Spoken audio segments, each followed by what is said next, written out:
Tonight's stories are calm and easy to listen to, told slowly beneath the sound of steady rain. There's a gentle darkness here, familiar and unhurried. Everything continues quietly if you drift off. Story 1, Room 7's Silent Guest, the Unseen Motel Presence. The fluorescent bulb above the front desk buzzed and flickered like it was struggling to stay alive. I've been here 2 weeks. My name's Jamie. 26, with more student debt than sense, and a habit of picking jobs that nobody else wanted. I told myself the money was worth it. Plus, the night shift had a rhythm that almost felt peaceful, the hum of the ancient air conditioner, the occasional distant car rolling by on the highway, the slow drip of the faucet in the lobby bathroom. It was a lullaby of neglect. The desk phone rang, a sharp, tinny jolt in the silence. I reached over and answered before it could ring 3 times. Sunset Pines Motel, I said, voice steady, trying to ignore the scratchy sound of my own tiredness. Yeah, hi. Is room 5 available tonight? The voice was cautious, low. I glanced at the reservation book, its pages yellowed and dog-eared. Let me check. No, sorry, that one's already booked. Right. How about 7? I hesitated. There was something hot about that question. Not the room, with its faint smell of dust and decay number itself, but the way they asked, like they weren't sure the room was really there. It's available, I said. Would you like me to hold it? Yeah, please. Thanks. I jotted down the name, something like M. Garner, and hung up. I leaned back in the squeaky chair and rubbed my eyes. The clock on the wall ticked past midnight. Most nights were uneventful. Guests came and went, the usual mix of truckers, travelers, and the occasional family passing through. But something about that call stuck with me. Room 7. It was on the far end of the building, down the cracked concrete sidewalk that was dotted with dead leaves and cigarette butts. I hadn't seen anyone go in or out of there. The next afternoon, when the morning shift was winding down, I asked Carol, the day clerk, who'd worked here for years, about it. Hey, Carol, I said, leaning against the counter. Do you know anything about room 7? I haven't seen anyone in or out of there. She looked up from her crossword puzzle, eyes narrowing. Room 7? She tapped her pen against the counter. Can't say I've seen a guest there in ages. Really? But it was booked last night. She shrugged, almost dismissively. Maybe a no-show. Rooms get booked and then folks don't show up. Happens all the time. I nodded, but something about her tone felt off. Like she didn't want to talk about it. I figured she was just tired. This place seemed to have more secrets than guests. Later, while cleaning the lobby, I noticed a faint smell of something sweet and musty wafting from the hallway leading to the east wing. It was subtle, like perfume mixed with the dampness of old wood. I followed the scent partway down the corridor, where the walls were lined with chipped paint and peeling linoleum tiles. Room 7's door stood slightly ajar. I froze, a chill prickling at my neck. The lock looked old but intact, yet the door wasn't fully closed. I glanced around. The hallway was empty, the only sound the distant drone of the highway and the hum of the motel's ancient plumbing. I pushed the door open a crack. The room was dark, shadows pooling in the corners. The bed was unmade, sheets twisted and stained. On the nightstand sat a half-empty bottle of water and a crumpled pack of cigarettes. No sign of anyone. I shut the door quickly and backed away, heart thumping. Maybe a guest had checked out early, forgot to close the door. Or maybe housekeeping had missed it during their rounds. I made a mental note to mention it to the night manager. But when I asked the manager the next day, Tom, a man with a permanent scowl and a cigarette dangling from the corner of his mouth, he brushed me off. Room 7? That place hasn't been rented in months. Maintenance said it's off limits. Pest problem or something. I frowned. No pest control notices had been posted. No maintenance crews had been around. And the room was definitely booked last night. The more I tried to pin down the truth, the more the staff seemed to pretend those rooms didn't exist. Rooms 7, 8, 9, the East Wing, the oldest part of the motel, were like ghosts. Unseen, unacknowledged. My curiosity grew, but I kept it to myself. Night after night, the silence settled over the motel like a heavy blanket. The air conditioner rattled, the flickering lights buzzed, and the distant highway whispered secrets I couldn't quite catch. Then, one night, just as the clock nudged past 2 in the morning, I heard it, a low murmur of voices, barely audible, coming from behind the East Wing doors. Whispered words, urgent but muffled. I pressed my ear against the cold wood of Room 7's door. My hands trembled slightly. No one was supposed to be there. But the voices were real. And they were speaking. Silence. Complete silence. I stepped back into the shadowed hallway, heart hammering, the weight of something unseen settling over me like the dark outside a window I couldn't open. A sudden creak echoed down the corridor, sharp and deliberate. I froze, breath caught in my throat. The voices had stopped. Whoever had been there now knew I was close, maybe watching. My next move had to be careful. The creak echoed again, louder this time, scraping through the stale night air like a fingernail on a chalkboard. I wanted to run, to slam the office door behind me and lock myself in until morning. But curiosity, or maybe stubbornness, rooted me to the spot. If someone was in those forbidden rooms, if something was going on and I wasn't crazy, then I needed to know what. I had to find out who they were, why the staff pretended those rooms didn't exist. I glanced down the hallway. Room 7's door was still slightly ajar, a sliver of darkness yawning between the frame and the wood.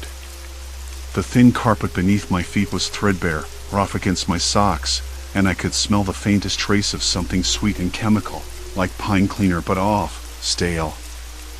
I swallowed hard. This wasn't just neglect. It felt deliberate. I took a step forward, then another, each footfall muffled by the thick carpet. The air grew colder, and my skin prickled with awareness. The flickering fluorescent bulb above buzzed erratically, casting jittery shadows that danced along the cracked plaster walls. I forced my hand to steady against the door frame and pushed it open just a crack. Inside, the room, with its faint smell of dust and decay, was dark, save for the pale glow of the hallway light bleeding in.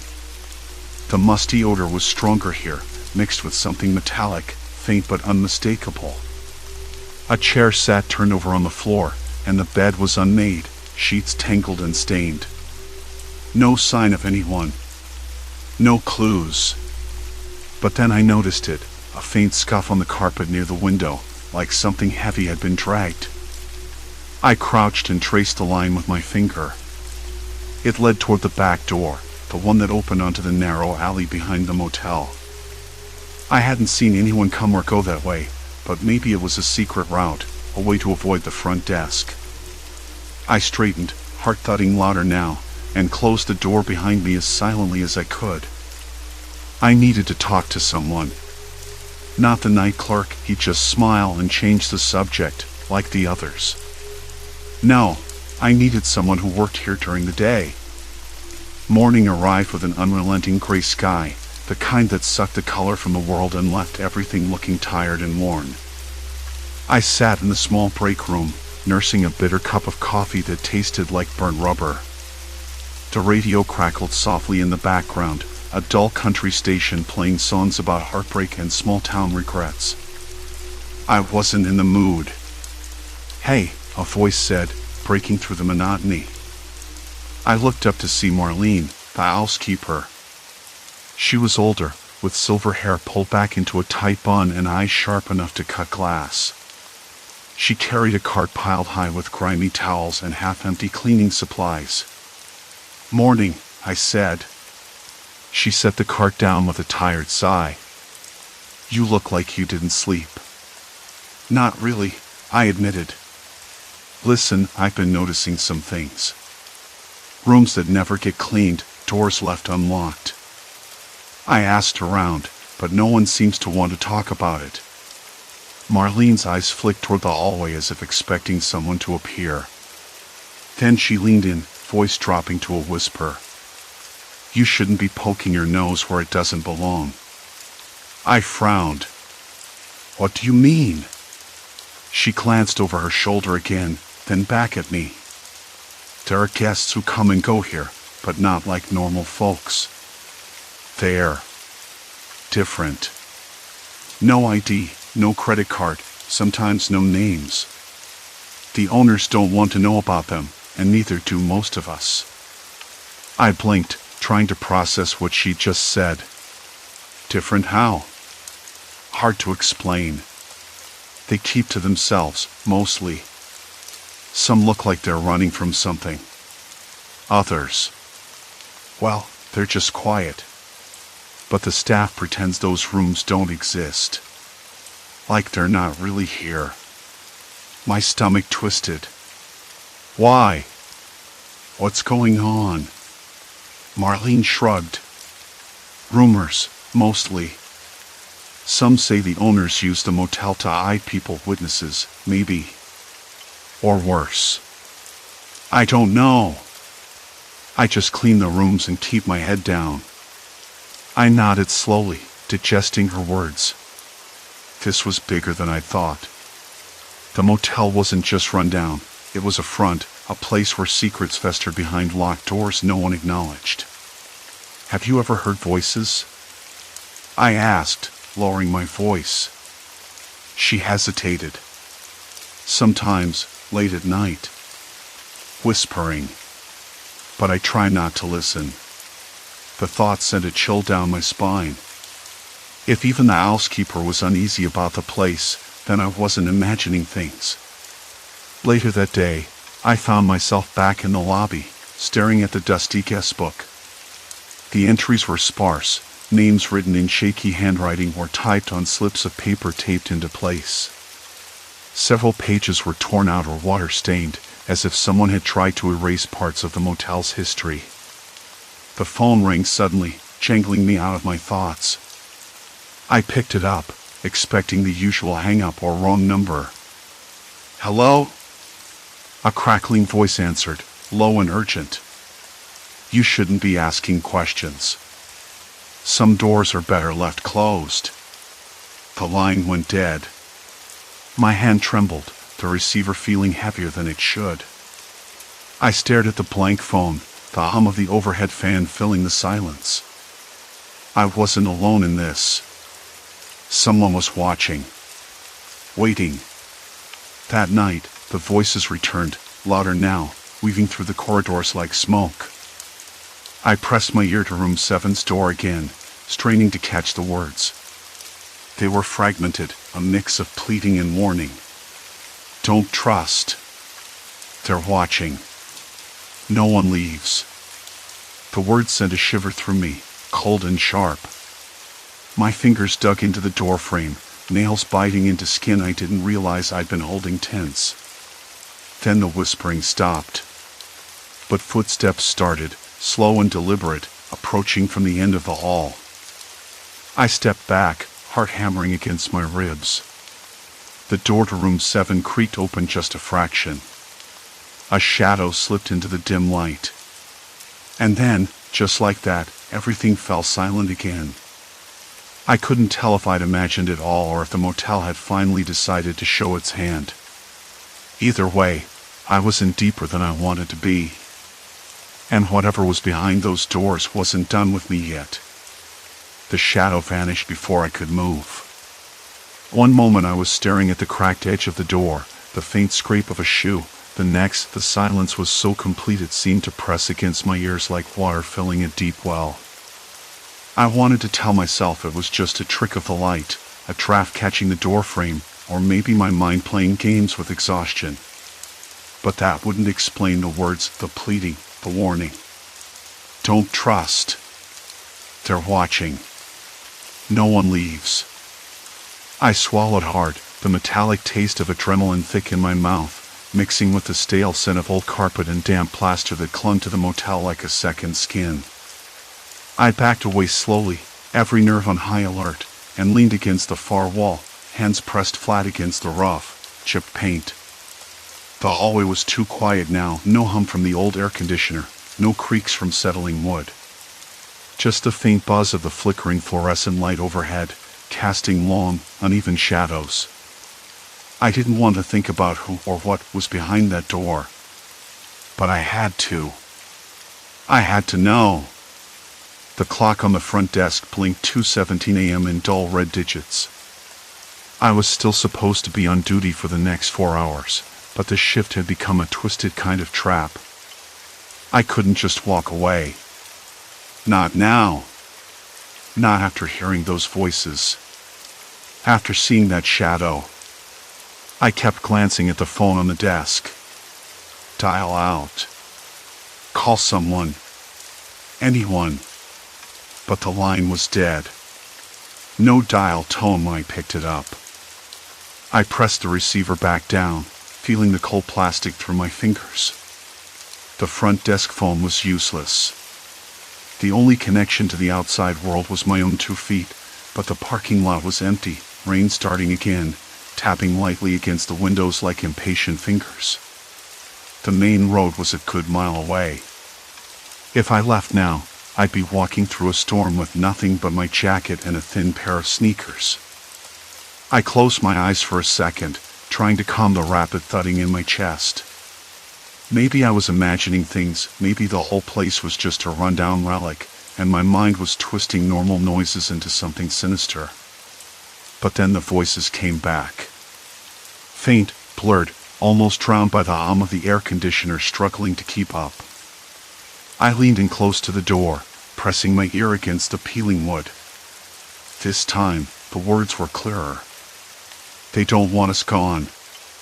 You belong here. Like us. The hairs on my arms prickled like static electricity.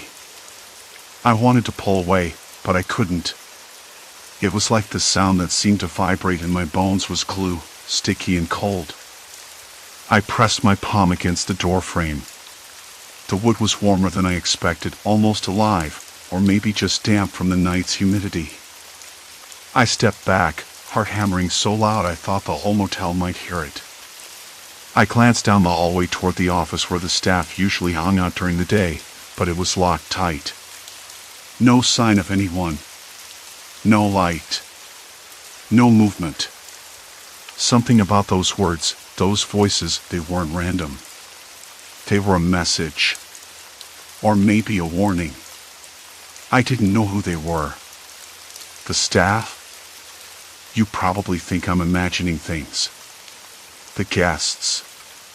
Or something else entirely? I remembered the odd behavior of the daytime workers. How none of them acknowledged the guests in rooms 6, 7, or 8. How they pretended those doors didn't exist at all, leaving them unlocked and uncleaned. I tried asking twice. Each time, the answers were vague, avoiding eye contact, changing the subject like I'd brought up something dangerous. Now, I was starting to understand why. I needed more information. I had to find out what was really going on behind those doors. But figuring that out meant breaking the unspoken rules of the motel. Crossing a line. I didn't want to be the one to do it. But the voices left me no choice. I grabbed my flashlight from the drawer old, with a flickering bulb, and crept toward room 7 again. My steps were careful, but the floorboards groaned underfoot like a warning. The air smelled different here, heavier, as if the stale scent of mildew mingled with something sharp and metallic. I shook the thought away. Was it blood? No, that couldn't be right. I was probably imagining things. I pressed the light beam against the door's edge. The lock looked old but functional. I reached out and tested it gently. It turned with a soft click. The door shifted open just a crack. Inside, darkness swallowed the narrow gap. The faintest trace of movement flickered in the corner, a shadow cast by the weak glow of the hallway light. My mouth went dry. I forced myself to squeeze inside, the smell of damp fabric and old smoke wrapping around me. The room was small, cramped. A single bed sat against the far wall, sheets tangled and stained. A cracked television screen glowed faintly in the corner, static dancing across the screen like a bad signal. The window was cracked open, letting in the sound of rain hitting the pavement outside, a distant car horn, and the low murmur of the highway beyond. And then I saw it. A notebook, lying open on the bedside table. Pages yellowed and dog-eared, filled with messy handwriting. I reached out, fingers trembling, and flipped to the first page. The writing was hurried, fragmented, but a few words stood out. Trapped. Can't leave. They watch. If you run, they come. A chill ran down my spine. This wasn't just a note. It was a confession. A plea. Someone here was desperate and afraid. I heard the door creak behind me and spun around. No one. Just the hallway stretching empty and silent. I closed the notebook and shoved it into my jacket pocket. I had to get out. I had to think. But then the lights flickered, once, twice, and went out completely. The room plunged into darkness, save for the faint glow of the streetlight outside filtering through the cracked window. I fumbled for my flashlight, clicking it on. The beam cut a narrow path through the black, landing on the door. It was shut. Locked. I pulled at the handle. Locked tight. Panic clawed at my throat. I pounded the door with my fists. No answer. No movement. Just silence. The voices whispered again, this time inside my head, or maybe just in the cold air around me. You belong here. No one leaves. I sank to the floor, back pressed against the wall, notebook clutched in one hand, flashlight shaking in the other. The realization hit me like a freight train. I wasn't just a visitor. I was a prisoner. Outside the room, footsteps echoed, slow, deliberate, circling. They weren't coming to save me. They were coming to watch. To wait. And whatever this place was, whatever it wanted from me, it had already won. There was no turning back now. The footsteps outside the door didn't stop. I didn't move. I couldn't move. Not yet. But the notebook squeezed in my other hand felt like a lifeline, something tangible in the suffocating dark. The whispers had stopped, but the silence was worse.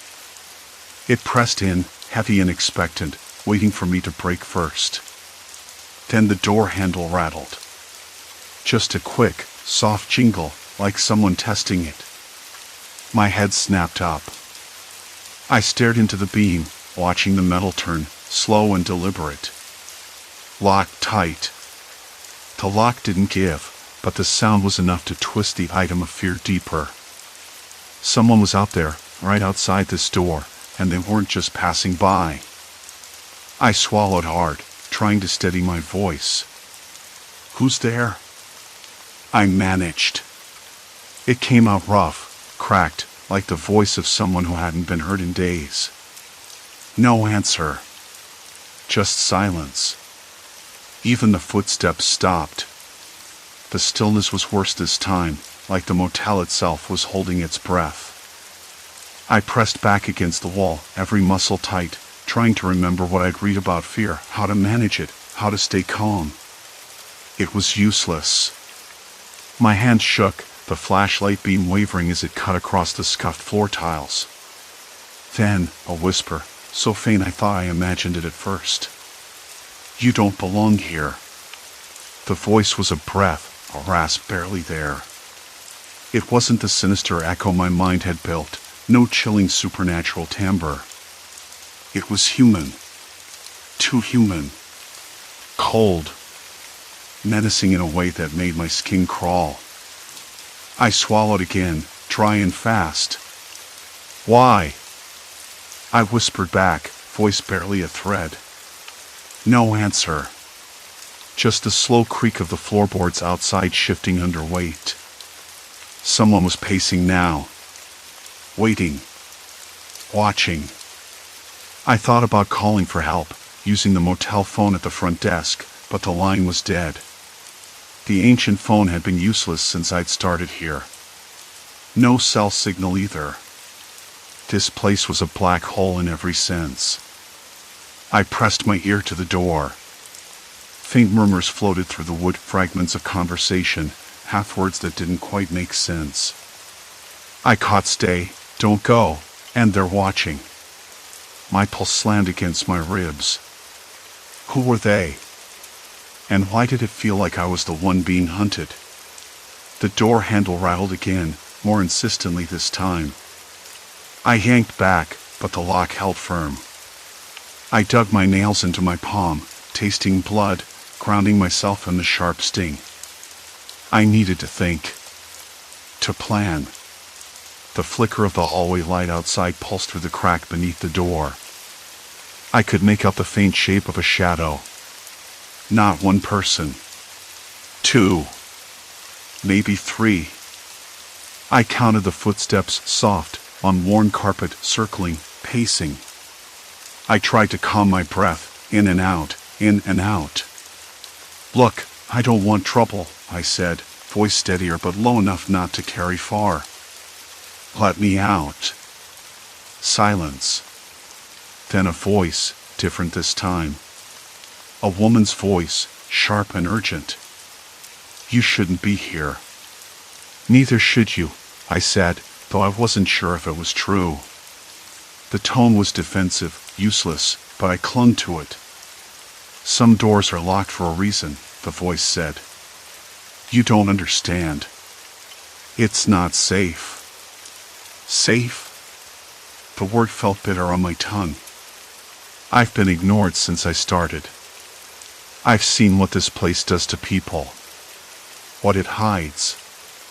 "You don't know the half of it," came a man's voice, low and cold.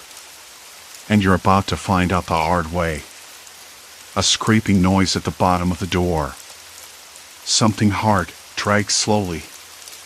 My heart tried to race through my ribs, but I forced it back down, steady, controlled. I didn't want to provoke them, but I couldn't just wait for whatever this was to happen. I shifted, trying to peer through the crack. The hallway was dim, the overhead bulb flickering like a failing heartbeat. The shadows moved, 3 figures, tall and lean, faces hidden in the murky light. One of them muttered, "She's stubborn. We can't let her go." A cold dread settled in my gut. I realized then they weren't just watching. They were guarding. Trapping. And I was the prey. "Why?" I asked again, louder this time. "Why am I being kept here?" No answer. Just a slow scrape of something metal sliding across concrete. A cart? Furniture? I wasn't sure. Then a sudden, sharp knock on the door. Not a polite tap, but a hard, deliberate pound that rattled the frame. "Open up. Now." The demand wasn't a question. It was a command. My mind raced. I was trapped, locked in a room with no phone, no way out, and whatever these people were, they weren't going to let me leave. Not without a fight I wasn't prepared for. I backed up, sliding down the wall until I sat on the cold floor, flashlight still trembling in my hand. The beam landed on the notebook, open to the last page, smeared with my sweaty fingerprints. I'd recorded everything, the ignored rooms, the whispers, the strange guests who weren't supposed to be there. Maybe this was my chance. Maybe if I could make them see I wasn't just some random intruder. Or maybe not. The knocking came again, louder, more urgent. Last warning. Open this door.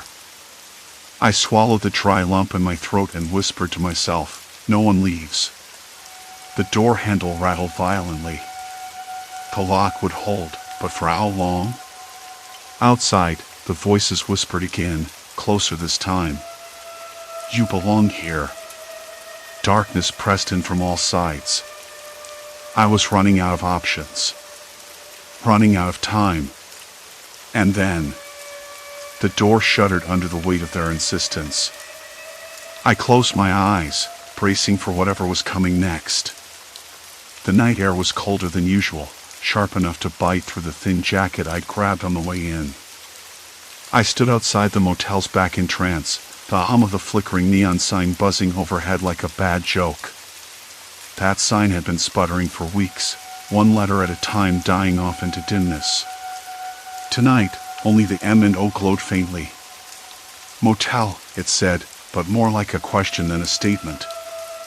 I looked up at the peeling paint on the second-floor balcony, the rough plaster crumbling beneath years of neglect.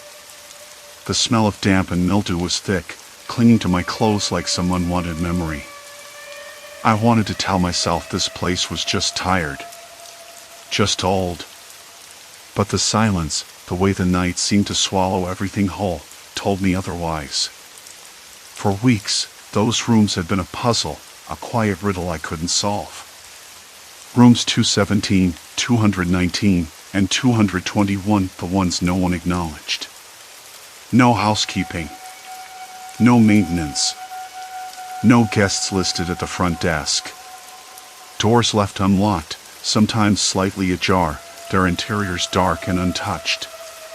The staff acted like those rooms were ghosts, invisible in their presence, and when I asked, I got vague shrugs or quick changes of subject. But the whispers. That was the thing I couldn't ignore. At night, when the last car rolled out and the parking lot emptied into a black void, those voices crept through the thin walls, soft, indistinct, but unmistakably human. Murmurs of conversation, laughter, sometimes a sharp sigh or a whispered name. I knew how that sounded, me sitting in the lobby at 3 a.m., thinking I'd lost my mind. But I wasn't hallucinating. Not entirely. Tonight, I decided to find out the truth. I pocketed the small flashlight from the desk drawer, its beam weak but steady, and walked toward the forbidden wing. The hallway stretched out, long and narrow, smelling of stale cigarette smoke and old carpet. The air was heavier here, like it was holding its breath. My footsteps echoed against the cracked tiles, each step louder than I wanted. I stopped in front of 217. The door was unlocked, just as I'd seen before. I hesitated.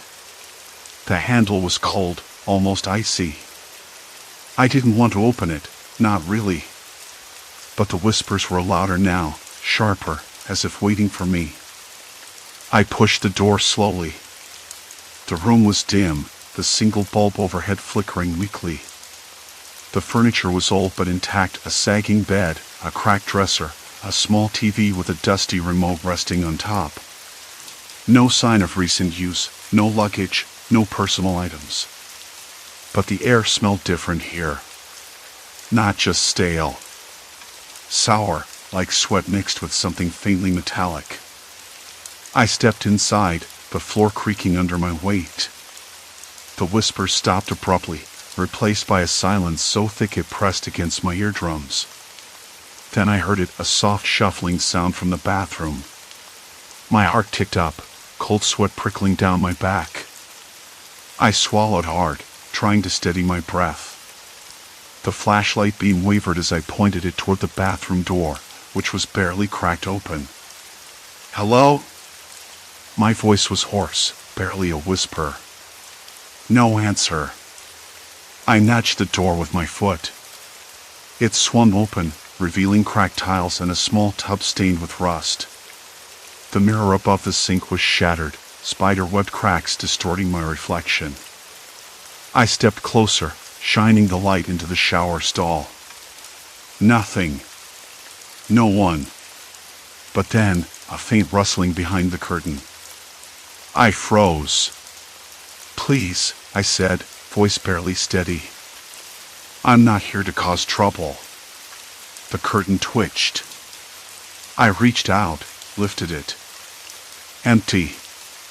A pile of damp clothes lay on the floor, soaked through. I backed out, heart still racing. The whispers hadn't returned. The room was dead again. I left the door open behind me and moved down the hall to 219 and 221. The same story. Unlocked doors. Empty rooms. The air thick with some unspoken tension. Back in the lobby, I found Maria, the night housekeeper, leaning against the counter, eyes tired but sharp. "Those rooms," I said quietly. "What's going on? Why do you all pretend they don't exist?" She sighed, her breath fogging up the glass of the window beside her. "You're poking at things better left alone." I frowned. "I'm just trying to understand." She glanced around, then leaned in. "Those rooms? They're off the books. People come and go, no one asks questions. Sometimes the owners use them for business. Things that don't belong in a motel." Her words hung heavy between us. I didn't ask what kind of business. I didn't want to know. That night, I stayed in the lobby, the seat under my hands worn and sticky. The whispers came back, softer this time, more desperate. I imagined the people behind those doors, forgotten, trapped in some kind of limbo, ignored by the world but screaming to be heard.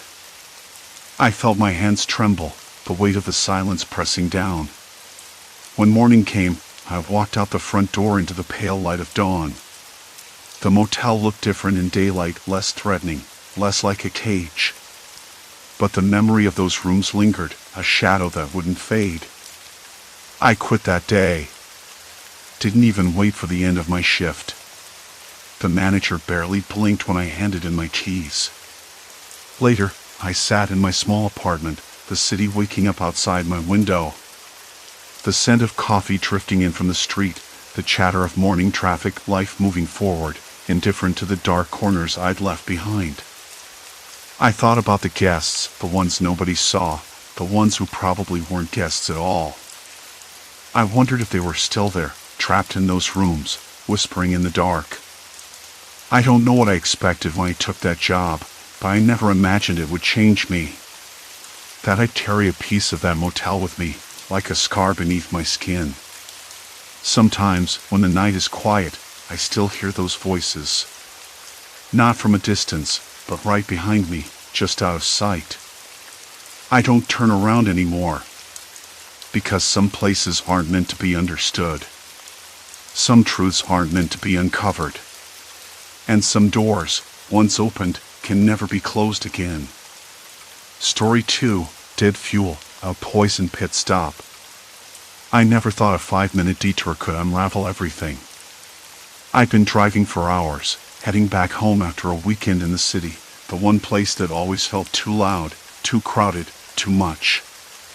My little hatchback had been humming along without a hiccup until then. The first sputter caught me by surprise. I glanced down at the dashboard, needle flirting dangerously close to empty. "Great," I muttered, fingers tightening on the steering wheel. I'd missed the last exit, too wrapped up in a podcast about some local crime story that made me question every stranger I passed. Typical distraction. The next gas station was supposed to be just a few miles ahead, a remote little spot that looked like it hadn't changed since the 70s. A flickering neon sign buzzed weakly against the darkening sky, its letters blinking in a half-hearted attempt to spell out gas. The place was deserted except for a rusted pickup truck parked at one of the pumps and a single flickering street lamp that threw more shadows than light. The air smelled faintly of gasoline and something else, oil, maybe, or the kind of dampness that clings to old machinery. I pulled in and killed the engine. The silence that followed felt heavier than the hum of the road. My hands were sticky with sweat, which didn't make sense. It wasn't hot, not really. Just an odd clamminess, like the weather was holding its breath. I stepped out, the gravel crunching under my boots, and headed for the pump. The plastic handle was warm, sticky with grime. I noticed then the little sign taped above the pumps, diesel and regular in mismatched letters, faded and peeling. The kind of thing you'd expect to be clear, but here it felt careless, almost forgotten. I hesitated, my gaze flicking to the pickup truck. The driver, an older man with a weather-beaten face, was fiddling under the hood, muttering to himself. I caught a glimpse of his eyes, sharp, wary, like he was used to trouble. I smiled, trying to break the silence. "Long day?" I asked. He looked up, startled, then shrugged. "You could say that." I nodded toward the pumps. "You think they're working okay?" He laughed, a dry sound that didn't reach his eyes. "You ever put diesel in a gas car? It's like giving your engine a heart attack." I chuckled, feeling the tension ease just a bit. "No, I'm sticking to regular." As I filled the tank, the pump sputtered strangely, the flow uneven, like it was struggling. I frowned, glancing down at the nozzle. The handle felt different than I remembered, heavier, somehow. The smell was off, too. Not quite the sharp, clean scent of gasoline, but something fouler, almost rancid. I shook my head. Maybe I was overthinking it. I always did that, turning small things into big problems. Maybe it was just an old pump, poorly maintained. Still, the unease crawled under my skin. Back in the car, I tried to shake the feeling as I turned the key. The engine stuttered again, then stalled. My stomach flipped. I tried the ignition once more. The same thing. The man from the truck was watching now, his eyes dark and unreadable. "Trouble?" he asked. I forced a smile. "Just a hiccup, I think." He nodded slowly. "You sure you got the right fuel?" I blinked. "Of course. Gasoline." He didn't respond, just watched me as if waiting for something. A sudden chill passed through me, unrelated to the dropping temperature outside. I glanced at the pump again, the labels barely clinging to their places in the fading light. I reached for my phone, hoping for a signal. Nothing but dead silence. No bars. Not even a whisper of connection. The man got out of his truck, closing the hood with a sigh. "You're not the first," he said quietly. "Not by a long shot." "What do you mean?" I asked, heart beginning to thrum in my chest. He shrugged, looking toward the station's flickering sign. "People come through here all the time, and the pumps. Well, they've been swapping the diesel and gas labels for weeks now. Engines ruined. Stranded drivers." I stared at him, the weight of the words sinking in. Why would someone do that? He gave me a look that was half pity, half warning. Power, control. Maybe just to watch the chaos. I swallowed hard, the taste of metal rising in my mouth. My car wasn't just broken down. It was a trap. And out here, with no signal and that man watching me like a hawk, the quiet felt like something alive, waiting. The sun slipped below the horizon, and the station's lights flickered again. I could hear a dog barking somewhere in the distance. The sound was thin and lonely, like everything was holding its breath. I turned the key once more, hoping for a miracle. The engine gasped, coughed, then fell silent. Silence. Complete silence. Then, from the shadows near the pump, a soft shuffle stirred the stillness. My heart slammed against my ribs as a figure emerged, step by deliberate step. Not the man from before. This one moved with a hesitant kind of grace, hands raised in a gesture of peace. Need some help? The voice was low, almost hesitant, cutting through the tension like a fragile thread. I swallowed hard, torn between relief and suspicion, the night pressing down heavier than before. I didn't know what to expect when the figure stepped into the flickering light by the pump. Need some help? He said again, his voice rough but steady, almost too calm for the moment. I swallowed, tasting the metallic tang that lingered after the engine's last cough. Yeah, I admitted, stepping closer but keeping my hands visible. My car's dead. I think it's the gas. I glanced at the pump behind him, then back at his face. I'm pretty sure they mixed up the fuel here. He nodded slowly, eyes scanning the shadows beyond the station. You're not the only one. It's been happening all day. People pulling in, filling up, and then getting stranded a few miles down the road. His voice dropped to a near whisper. I've been watching. It's not an accident. The words settled over me like a weight. Not an accident. The idea stuck, something deliberate. But who would do this? And why? I'm Mark, he said, stepping forward, the gravel crunching under his boots. I work at the garage a few towns over. Came out here to check on the situation. Figured I might find someone who needs a hand. I nodded, the knot in my stomach tightening. I'm Lisa. We stood there for a moment in silence, listening. The pumps flickered again, casting long, uneven shadows across the cracked concrete. The lights buzzed, then stuttered before settling into a dim glow. Mark looked at the pump labels, squinting as if seeking some hidden clue. It's all swapped, he said finally. Diesel marked as gas, gas marked as diesel. Engines that run on one kind of fuel are getting the wrong stuff. It ruins them. Leaves people stranded. Why hasn't anyone fixed it? I asked, voice low, glancing at the dark horizon where no other cars or lights stirred. He shrugged, but his eyes didn't meet mine. No one's been around much today. The station's mostly empty. The clerk left hours ago, says something about a delivery mix-up. I don't think it's a mix-up at all. The hairs on my arms prickled. I tried to steady my breath. So, what do we do? I can't just sit here all night. Mark pulled out his phone, but the screen showed no bars. Signal's dead, like you said. We're cut off. The thought of being trapped, isolated, made my throat dry and my hands clammy. I glanced back toward my car, though it's still warm from the engine's last gasp, and the faint smell of burnt oil lingering. I had to figure this out. Maybe we can warn the others, I said, trying to sound more confident than I felt. If this is happening to more people, someone else might be in trouble. Mark nodded, eyes narrowing.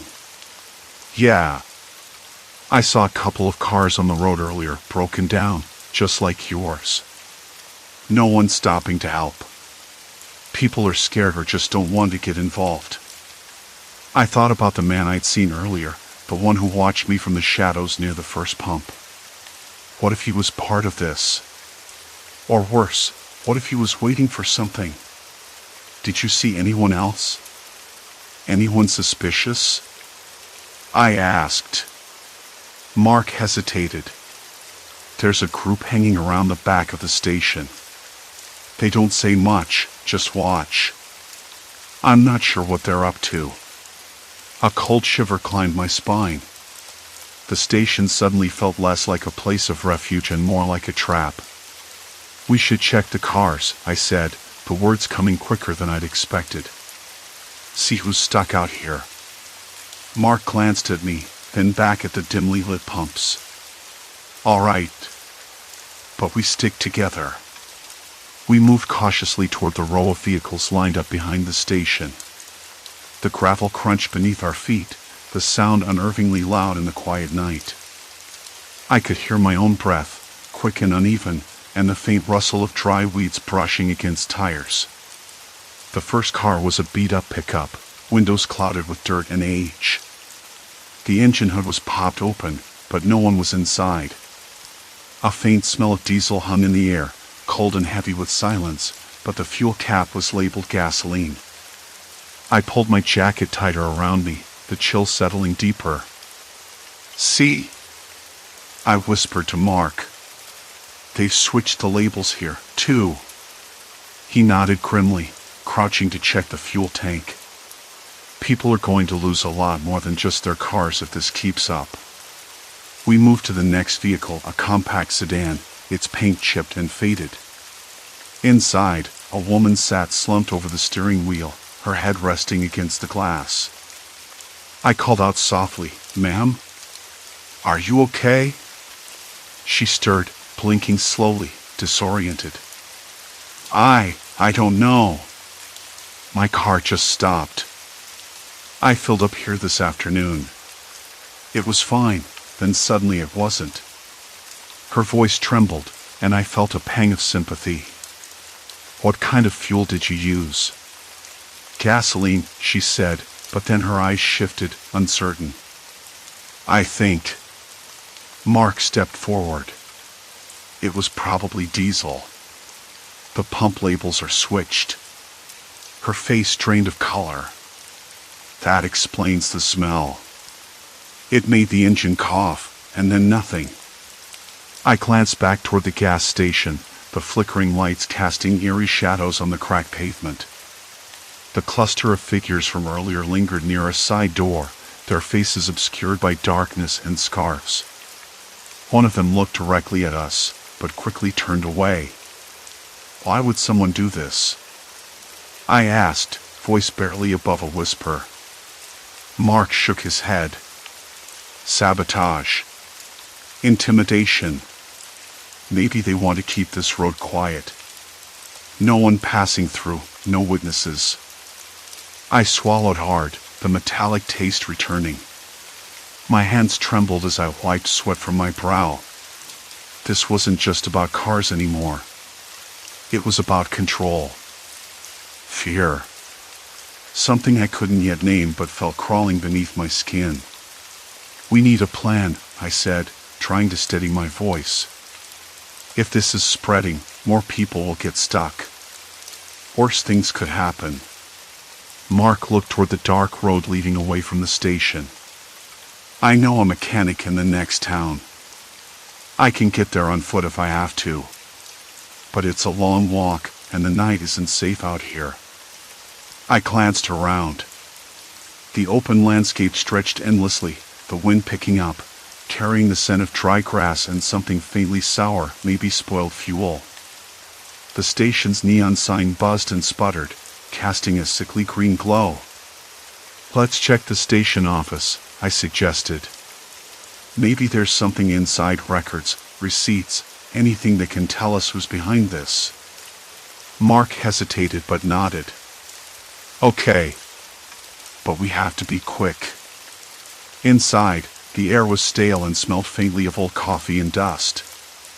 The overhead light flickered sporadically, making the shadows dance.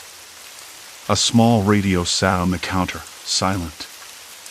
I ran my fingers over a pile of receipts, scanning for anything unusual. "Look at this," Mark said, holding up a crumpled note. "It's a delivery schedule." I frowned. So someone's lying. Or worse, they never planned to deliver the right fuel. The sound of footsteps outside made us freeze. The figures we'd seen earlier were moving closer, their shapes growing more distinct in the dim light.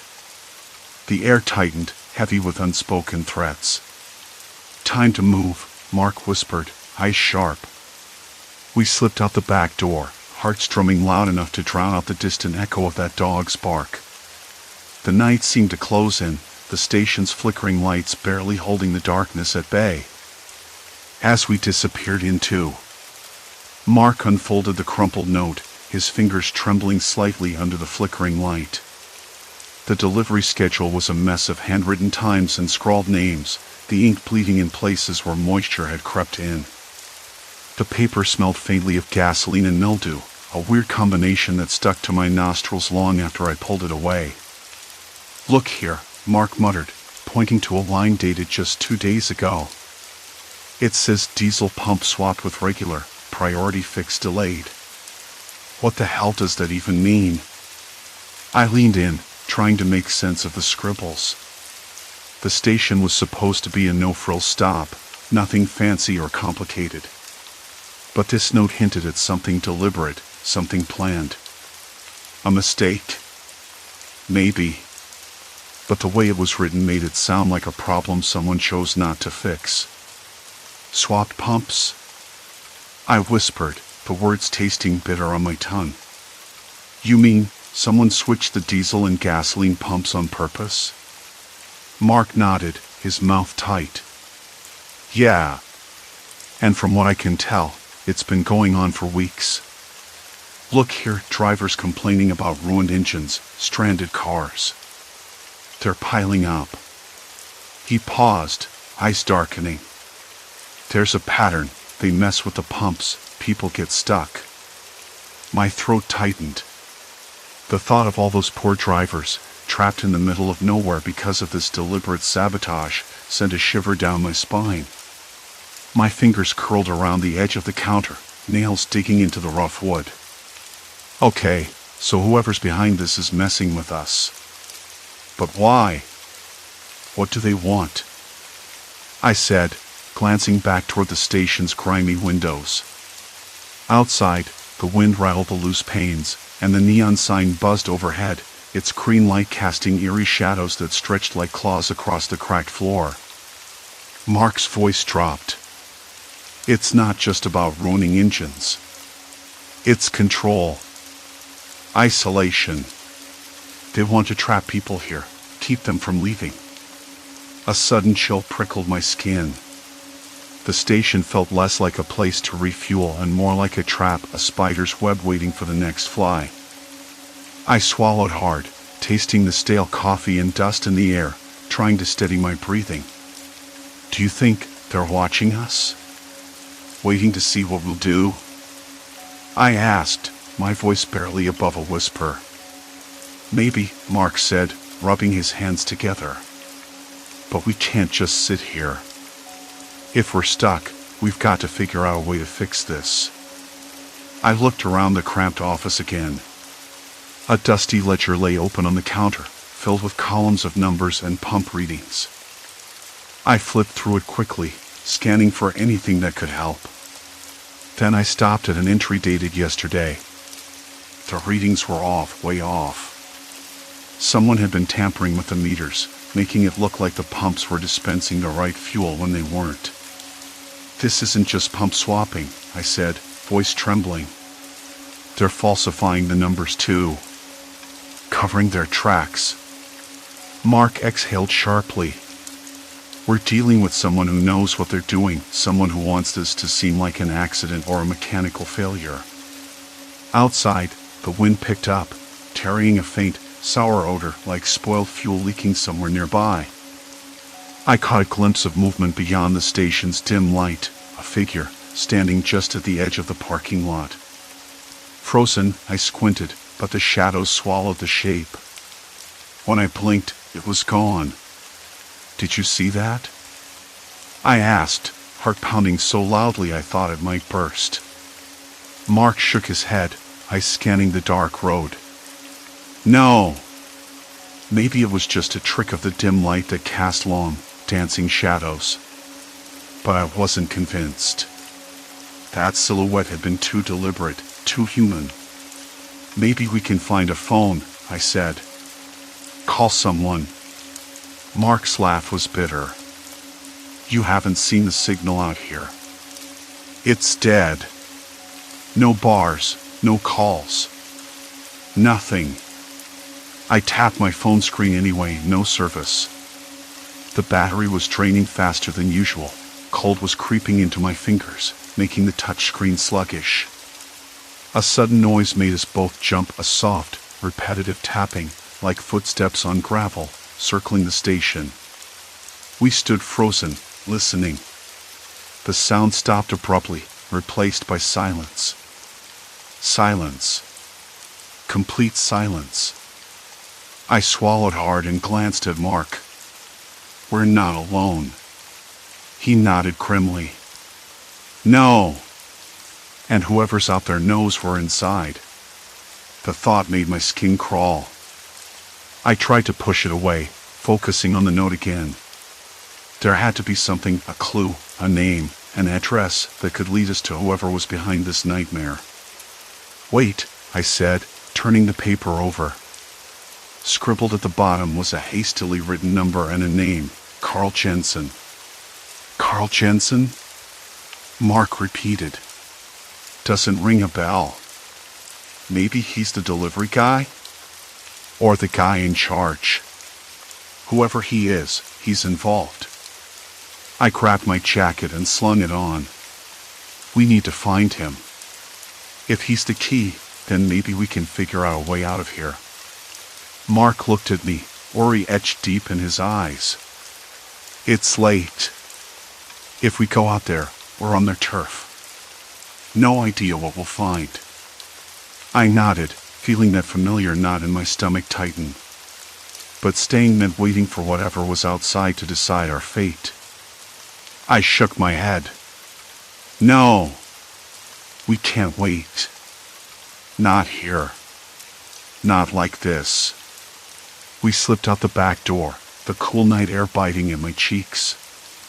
The sky was a patchwork of stars, but the darkness felt heavier, thicker.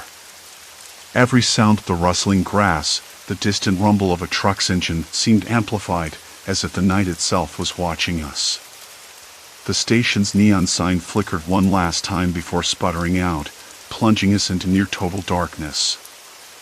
I swallowed, tasting the metallic tang of fear mixed with determination. There was no going back now. Not with the road behind us empty and silent, and whatever waited ahead shrouded in shadow. Keep your eyes open, Mark whispered. And stay close. We started down the cracked pavement, the gravel crunching underfoot. The night swallowed our footsteps, and with each step, the feeling of being hunted pressed in tighter. Shadows clung to the edges of the deserted road as an uneasy silence settled over the night. Ahead, a faint light flickered inside a small trailer parked near the edge of the station, a weak, swinging glow like a candle struggling against the dark. Carl Jensen's place, I said, voice barely audible. Mark nodded, his jaw set. Let's find out what he knows. As we moved closer, the air grew thick with the sour smell again. I wondered how many others had come here before us, hoping for help and finding only silence. And now, we were next. The door to the trailer creaked open slowly, revealing a dim figure inside. Who's there? A voice called out, rough and cautious. I swallowed hard. We need answers. The figure hesitated, then stepped back into the shadows. The door shut behind us. No turning back. The night closed in around us like a shroud, thick and suffocating. The neon sign at the gas station had given up entirely, leaving the pumps bathed in shadows so deep they seemed to swallow the weak beam from my flashlight. Mark's breath came in shallow, uneven bursts beside me, his eyes darting to every sound, every flicker of movement. I could taste the dust and rust on the dry wind, a stale, metallic tang that clung to my throat. Keep moving, I whispered, my voice rough from choking on the tension. The cracked pavement beneath our feet cracked and crunched with every step, like brittle bones breaking in the silence. We skirted the edge of the station, trying to stay out of sight.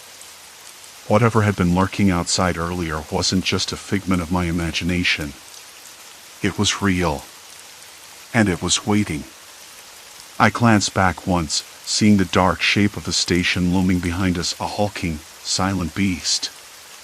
No other lights flickered beyond it, no sign of life except for the occasional distant bark that seemed to float out of nowhere and vanish just as fast. A dry leaf skittered across the pavement, and my pulse jumped. I wanted to turn and run, but Mark's hand tightened around my arm. Don't. Not yet. His voice was barely audible, but firm. We come too far to panic now. The road stretched ahead, a black ribbon curling into the night. No street lamps, no markers, just a faint glimmer of stars overhead and the oppressive weight of the unknown pressing in from every side. Why would they mess with the pumps? Mark muttered. Who does that? It's not just an accident. I shook my head slowly, trying to piece it together. The diesel pump had been labeled as unleaded, and the unleaded as diesel. I'd seen the ruined engines, the stranded drivers. But why? Who was behind it? And more importantly, why did it feel like we were being watched every time we moved? A low rustle came from the brush nearby. My stomach clenched as something shifted in the darkness. I barely caught the silhouette of a figure stepping out onto the road ahead. Not one, but two. Then three. Faces obscured by shadow, they didn't move toward us but stood like sentinels, blocking the only path forward. I froze, my breath hitching. Mark's hand fell away from my arm, fingers twitching as he reached into his pocket for his phone. No signal. Of course. We're not going anywhere until we talk, one of the figures said, voice low and steady, cutting through the night like an item. You don't understand what's happening here. Yeah, well, we want no part of it, Mark shot back, stepping protectively in front of me. His eyes narrowed, but his hands stayed empty, open, and visible. We just want to get out. The silence that followed was heavy, thick with something I couldn't name. Fear? Anger? Desperation? We can help, the first figure said after a long pause. But you have to trust us. Trust. The word tasted bitter on my tongue. After everything, the ruined cars, the lies, the isolation, how could we trust anyone here? I swallowed hard, feeling the cool night air sting my lungs. Mark looked to me, waiting. I nodded slowly, signaling him to listen. The man stepped closer, the dim light catching the edge of his face. There was something desperate in his eyes, a flicker of exhaustion that matched our own. They're watching, he said quietly, glancing over his shoulder. Not just us. Not just the station. There's a group out there, controlling the road, making sure no one leaves. It started with the pumps mixing the fuels to trap people, but it's bigger than that. I wanted to ask who they were, but my throat tightened. The wind stirred again, whispering through the cracked asphalt and dry grass. Why? I asked instead. Why trap people here? The man hesitated, then answered, because this place is valuable. To them. And they don't want outsiders ruining it. They've been watching for months, waiting for the right moment to tighten the noose. His words sent a cold shiver down my spine. I looked back at the dark horizon, where the road seemed to disappear into nothingness. Mark stepped forward, voice low but steady. And what if we don't want to be part of this? What if we just want to leave? The man's gaze hardened. Then you won't leave. Not alive. The weight of those words hung in the air. Not alive. Not just trapped, but worse. I felt it then, the crushing reality of our situation. We weren't dealing with a simple mix-up or a prank. This was a trap. A carefully orchestrated nightmare designed to isolate, to control, to break anyone who tried to escape. My hands trembled, the flashlight slipping slightly in my grip. The cold night air felt suddenly colder, as if the darkness itself was pressing in. We need to find another way, I said, trying to steady my voice. There has to be a road, a path, something. The man shook his head.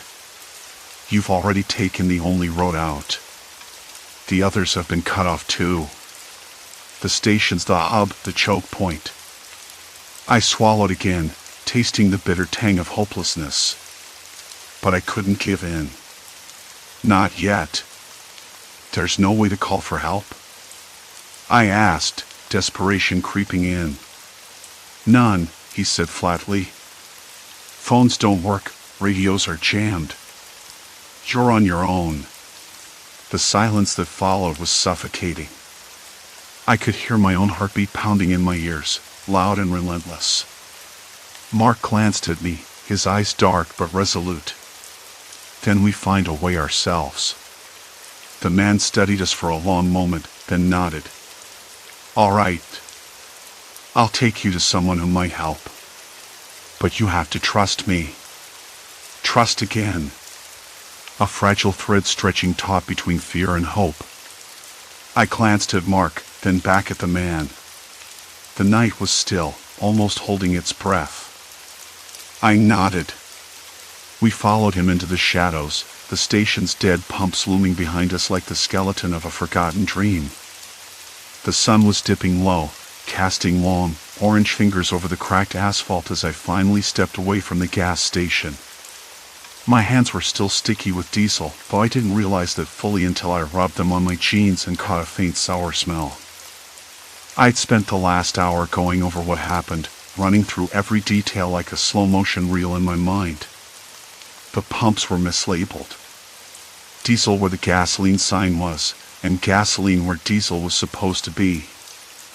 I wasn't the first to fall victim, but I was the first to connect the dots. That much was clear. I leaned back against the rusted hood of my car, its engine stubbornly silent now, and let out a breath I hadn't known I was holding. The desert heat was cooling rapidly, and a cold wind teased the edges of my shirt. There was a dry crackle in the air, like the land itself was holding its breath. I wanted to believe someone would come help, someone from the other stranded cars, or that distant trucker I'd seen earlier, but the parking lot was empty now, save for the ghosts of broken engines and shattered hope. I swallowed hard, my throat dry as dust. The realization settled heavy. This place was a trap. Not some elaborate scheme with bad intentions, but a cruel accident that had turned a remote gas station into a purgatory for drivers like me. I tried calling for help. My phone had a weak signal, enough to send a message but not enough to summon an immediate rescue. The message sat unsent in my drafts. I was too tired to try again. The air smelled of old fuel, burned rubber, and something faintly metallic. The station's flickering neon sign buzzed and sputtered, casting a sickly green glow on the cracked concrete. That glow made the shadows feel deeper, stretching longer, like they were waiting. I rubbed my temples, trying to clear the cloud of dread creeping in. Somewhere behind me, maybe a mile or two off, I heard a dog bark. It was sharp and sudden, breaking the silence in a way that made me jump. I listened. Then silence. Complete silence except for the faint hum of insects settling for the night. I wasn't alone here, not really. But nobody wanted to make contact. I tried before, reaching out to the few other stranded drivers, but their faces were tight, eyes darting, as if admitting the truth aloud might unravel what little sanity they had left. We were all prisoners to a mistake none of us could fix on our own. The woman in the blue sedan who had pulled up after me, she was gone. I hadn't seen her return to her car or walk away. I wondered if she figured out the switch before I had, or if she'd just given up and left into the desert. The thought made my chest ache. I wanted to leave. I really did. But walking into the desert was a gamble I wasn't sure I wanted to take. The temperature would plummet after dark, and I had no water beyond the half bottle I'd been nursing for hours. My phone's battery was barely clinging on. I thought about setting out on foot, but the cracked earth stretched for miles in every direction, unbroken except for the faint highway ribbon behind me. I looked back at the pumps one last time. The labels were peeling, faded almost beyond recognition. Someone or something had swapped the signs, but the station itself looked abandoned. No clerk, No attendant, no cameras. Only the occasional flicker of the half-lit convenience store window suggested life. But inside, beyond the glass, there was nothing but rows of empty shelves and dust motes dancing in the fading light. I sat down on the curb, my hands trembling slightly as I pulled my jacket tighter around me. It was cooler now, the desert night creeping in like a slow tide. My thoughts twisted and turned, circling back to the station's neglect. How long had this been going on? How many others had been caught in this trap before me? I remembered the man in the pickup truck who'd stopped earlier, the one who warned me to check the pump labels. His eyes were sunken, his voice low and urgent, but when I asked why he was still there, he just shook his head and stared off into the distance. He said, "Nobody's coming. Not for us." His words had rung hollow then, but now they echoed in my mind, a grim prophecy. The loneliness pressed down on me like a weight. I wondered if the others had made peace with it or if they were still fighting, stubbornly hoping for a way out. I wasn't sure what I was anymore. Hopeful? Cynical? Somewhere in between? At some point, the stars emerged, small pinpricks of cold white light against the velvet sky. They felt distant, indifferent. I traced the constellations, trying to remember the ones my father taught me when I was a kid. Orion's Belt. The Big Dipper. Familiar, comforting shapes in an unfamiliar night. I thought about calling it and telling someone, anyone, about the mislabeling. But who would believe me? The gas station was a speck on the map, a forgotten outpost with no oversight. My story would sound like a cautionary tale or a roadside yarn, not a warning. Eventually, the cold seeped through my jacket, and I realized I needed to decide. Stay and wait for a miracle that might never come? Or try to walk back to the highway and flag down a passing car? I stood, muscles stiff from sitting too long, and grabbed my backpack. The sun had nearly vanished now, leaving only the faint afterglow on the horizon. The night was alive with unfamiliar sounds, the rustle of wind through dry brush, the distant cry of a coyote, the hum of insects in the cooler air.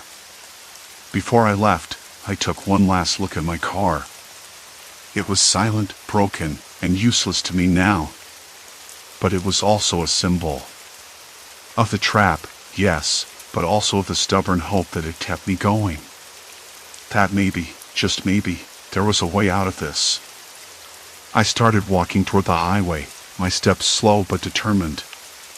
The cracked earth crunched beneath my boots, and the cool night air filled my lungs. Every few paces, I glanced back at the gas station, its flickering sign fading into the darkness like a dying ember. I didn't know if I would make it. I didn't know if I'd find help or fall into the desert's quiet embrace. But I had a direction now, and for the first time in hours, that felt like everything. The road ahead was long. The night was colder than I expected. But I walked on. And somewhere deep inside, I promised myself I wouldn't stop until I was free. Story 3, living another's nightmare, trapped between dimensions. I woke up in my bed, but the room, with its faint smell of dust and decay, wasn't mine. This wasn't right. It never was. I sat up slowly, ears straining for any sound beyond the slow hum of an old air conditioner.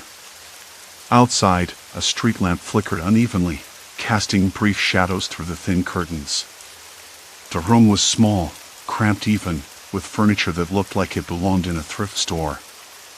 A cracked lampshade leaned awkwardly on a side table cluttered with crumpled receipts and a half-empty bottle of something clear. I touched my face. Same skin, same tired eyes. But the world around me, this unfamiliar place, was wrong. And I knew why. Every night, I woke up somewhere else. Not just somewhere else, but living someone else's life in a neighborhood I'd never seen. A life that wasn't mine, with details I didn't recognize but increasingly understood. I called it my other life for lack of a better term. Or maybe parallel was more accurate, though that sounded like something out of a bad sci-fi movie. I swung my legs over the side of the bed, feet sinking into a threadbare rug that smelled faintly of old smoke. The floorboards creaked beneath me as I stood, and a cold shiver ran down my spine. The window was cracked open just enough to let in the night air, which smelled of wet asphalt and distant cooking fires. Somewhere nearby, a dog barked, sharp, urgent, and not at all comforting. I shuffled to the door, my bare feet cold against the floor. The hallway beyond was dim, lit by a single bulb that buzzed quietly. I paused, the silence pressing in. This neighborhood felt like a ghost town, quiet, but not in a peaceful way. It was the kind of quiet that made you listen for things that might not even be there. I opened the door just a crack. The corridor stretched out, peeling wallpaper on one side, mailboxes that looked decades old on the other. I could hear the faint murmur of a television somewhere down the hall, the low drone of a voice speaking too softly to understand. The smell of something sweet and burnt drifted toward me, like popcorn left too long in a microwave. I pulled the door shut and leaned against it, heart thudding with a mix of curiosity and dread. Why did I keep coming here? Why was this other life, whoever it belonged to, bleeding into mine? The strangest part wasn't the place itself. It was the things I found when I returned to my real life, the next morning. Small traces left behind by this nocturnal self, a receipt slipped under my apartment door for a cafe I'd never heard of, a phone number scrawled on a crumpled napkin in my jacket pocket, the faint scent of cigarette smoke clinging to my hair even though I didn't smoke. I told myself it was all a trick. Stress, maybe. My job had been relentless lately, long hours, endless meetings about budget cuts and department reshuffling. My roommate, Mark, joked that I was losing it, but I wasn't sure if he was entirely wrong. Still, this night was different. I noticed something new. Earlier that day, before I fell asleep in my own bed, I'd found a small, folded note tucked inside my jacket pocket. I didn't remember putting it there. The paper was yellowed, the handwriting shaky but deliberate. It read, "Don't trust a man on Elm. He watches. Always. Elm Street." There was no Elm Street in my neighborhood. I'd driven past a few streets earlier in the day, Maine, Oak, Pine, but Elm? No. And the handwriting? It wasn't mine. I tried to shrug it off, but the words gnawed at me. Who was this man, and why was I being warned about him? Was it a joke? A prank? Or something darker? The note was damp, like it had been folded inside a pocket during a rainstorm. I held it up to the light, watching the fibers catch the glow. The edges were frayed, and there was a faint stain in one corner, rust-colored, maybe coffee or something older. I didn't know what to do with it, so I stuffed it back into the pocket of my jacket. The jacket I'd worn yesterday, the one I found the note in this morning. I was careful not to mention it to Mark. He had enough to worry about without me sounding like I was unraveling. Later, as I sat in the kitchen making coffee, the note's warning echoed in my mind. The smell of the dark roast filled the cramped space, bitter and familiar. The old radio played quietly in the background, a late-night talk show host discussing trivial local news. I glanced out the window at the street below. Empty, save for the flickering street lamp across the road. The silence hung heavy again, as if waiting for something. I felt a sudden chill and wrapped my arms around myself. That night, I went to bed early, hoping to escape the gnawing unease. But when I woke up, I wasn't in my apartment. Instead, I was lying on a sagging mattress in a room with cracked plaster and a single bare bulb dangling from the ceiling. The air was stale, thick with the smell of mildew and old paper. A window stood open, letting in the distant sound of traffic and a woman's voice, sharp and angry, cutting through the night. I sat up slowly, the note's words flashing in my mind, "Don't trust a man on Elm." I had no idea where I was, but I knew one thing for certain. This wasn't a dream. And whatever happened next, I wasn't just a visitor in this strange life anymore. I was trapped. The stale air clung to my throat as I sat on the edge of that threadbare mattress, the bulb overhead swinging ever so slightly, casting a jittery pool of yellow light across cracked plaster. I forced myself to stand, legs wobbling beneath me.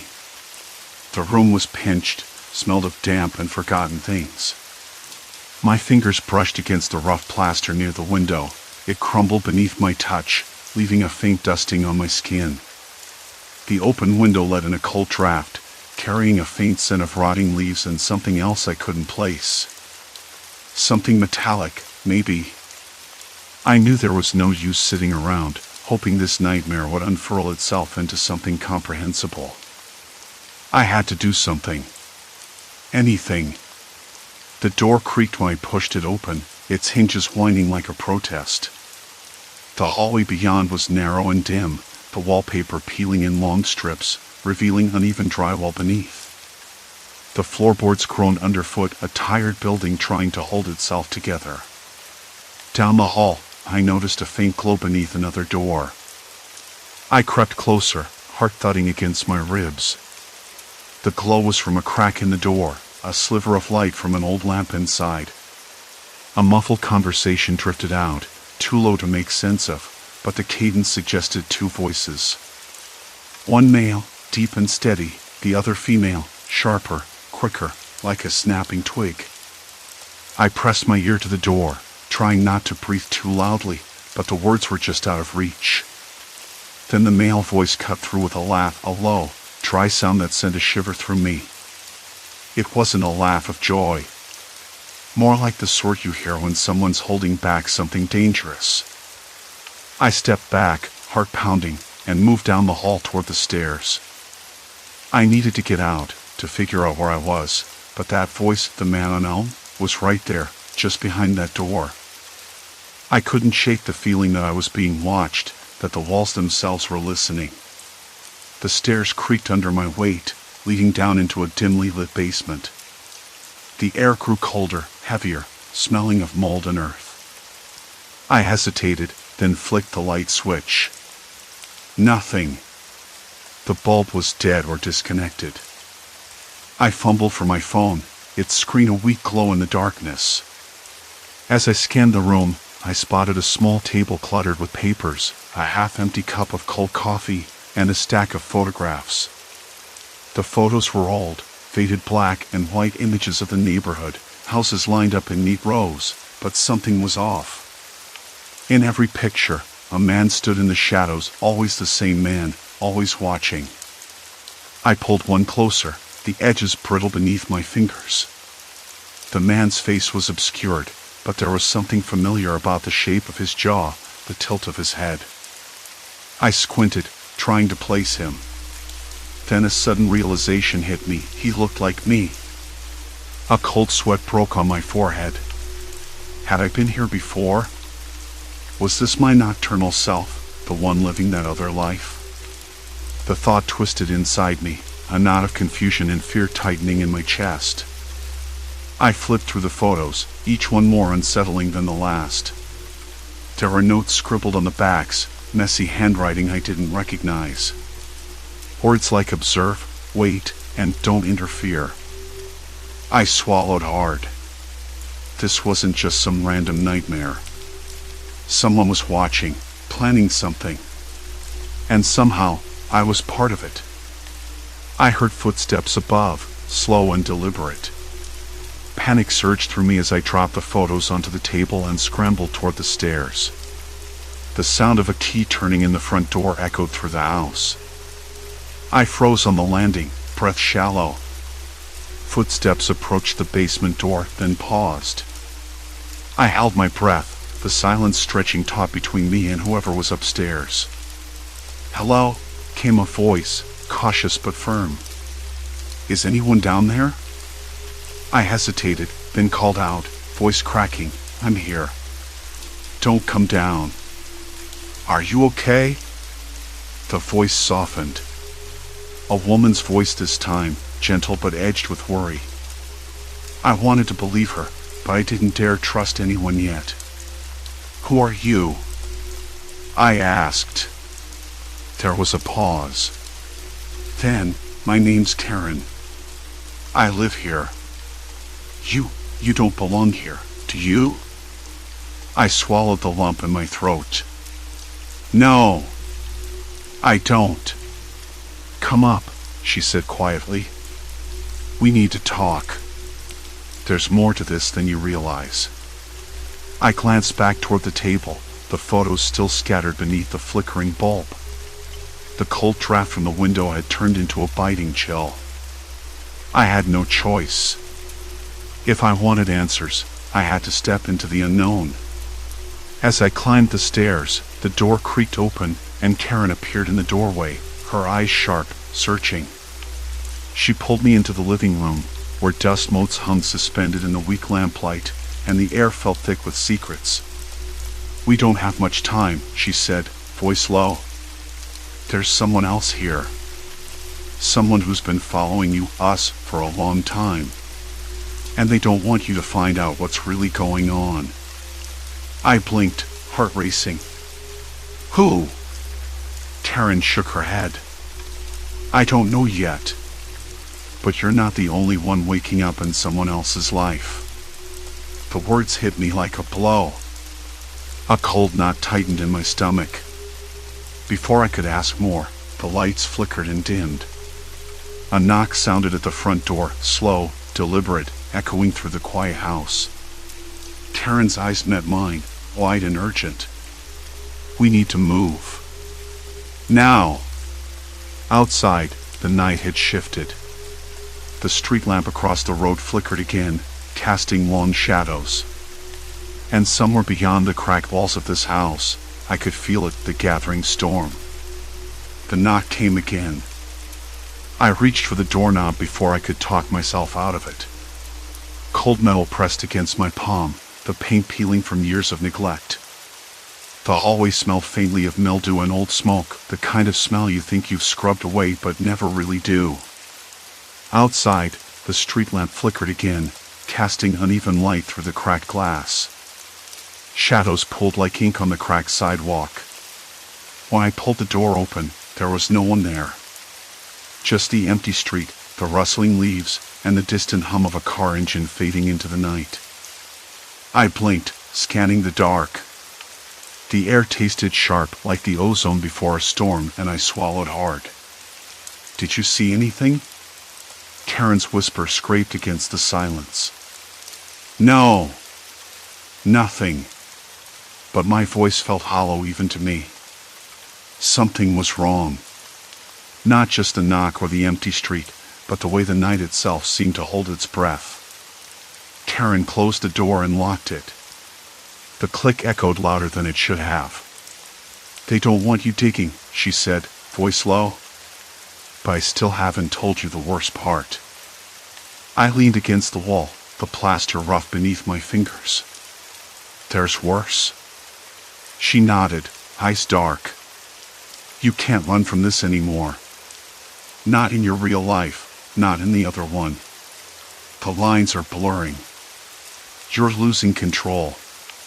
The words hit me like bricks. Control. The one thing I thought I had. "What do you mean?" "I don't understand." Karen pulled a crumpled envelope from her pocket, tossing it onto the coffee table. The paper was yellowed, edges frayed, and inside was a photograph. Me. Or someone who looked exactly like me, except the eyes were harder, colder.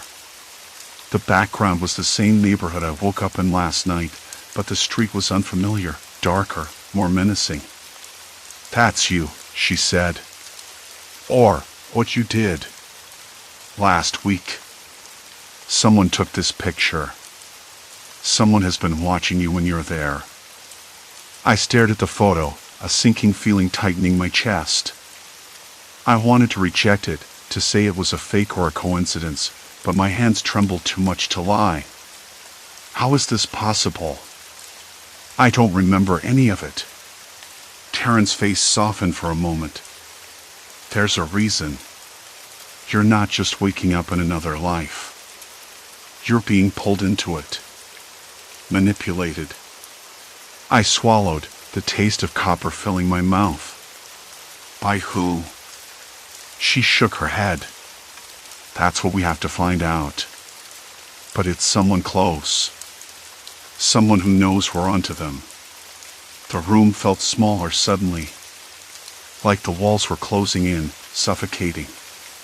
The air was thick, heavy with secrets we hadn't yet uncovered. I wanted to run, to escape this nightmare, but where? Taryn's phone buzzed. She glanced down, frowning. It's from the neighbor. The one with the unkempt yard. He says he saw someone lurking outside earlier. Lurking? The word made my skin prickle. Why would anyone follow me? Because, Taryn said, her voice dropping to a whisper, you're not the only one waking up like this. And whoever's behind it doesn't want their secret out. The knock came again. This time, more urgent, sharper. My breath caught in my throat. Taryn looked at me, eyes wide. We need to leave. Now. I nodded, heart pounding so loud I thought it might burst. We moved quickly, grabbing a small bag with essentials, water, a flashlight, the envelope with the photo. As we slipped out the back door, the night air hit me like a cold slap. The grass was damp, the smell of earth and decay mingling. Somewhere nearby, a dog barked, sharp, warning. We didn't speak as we moved down the block, shadows swallowing us whole.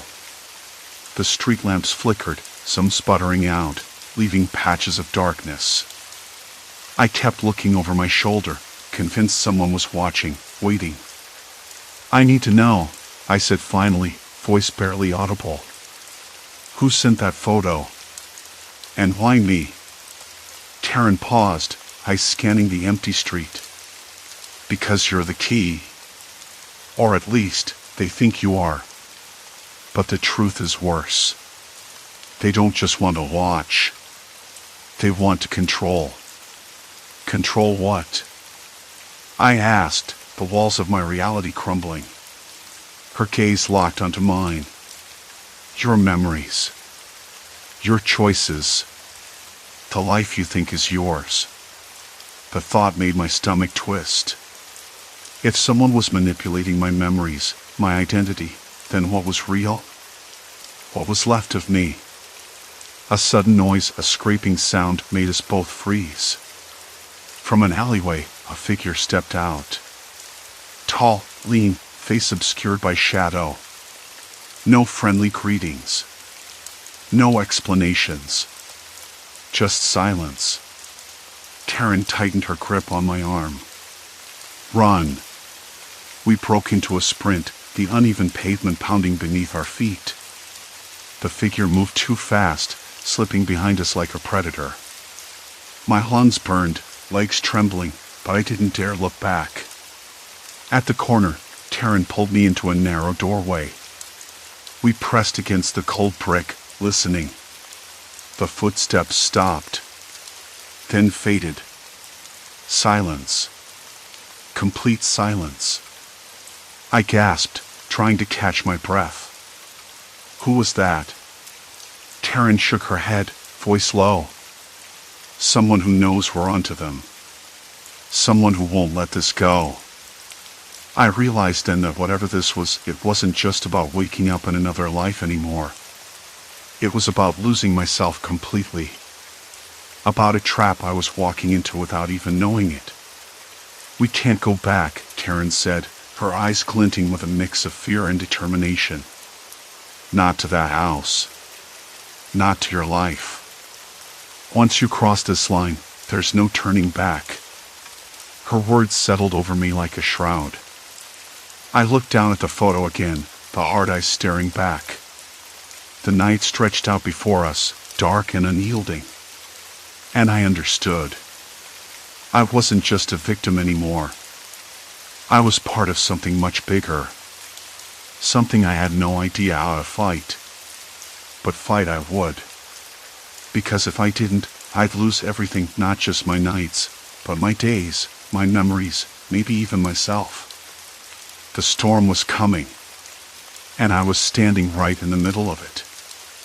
The rain had stopped, but the air, cold and heavy with silence, still hung heavy, damp and thick like what will pressed against my skin.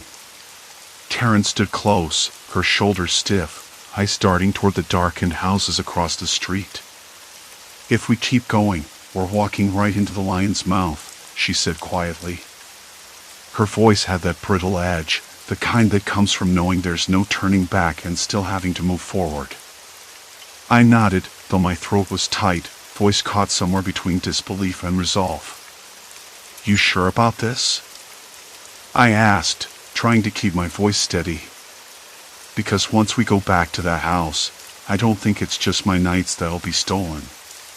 She glanced at me then, maybe for the first time really seeing how all of the fight was making me. I'm sure, she said. You don't get to choose anymore. You never did. The photo I clutched felt heavier in my hand.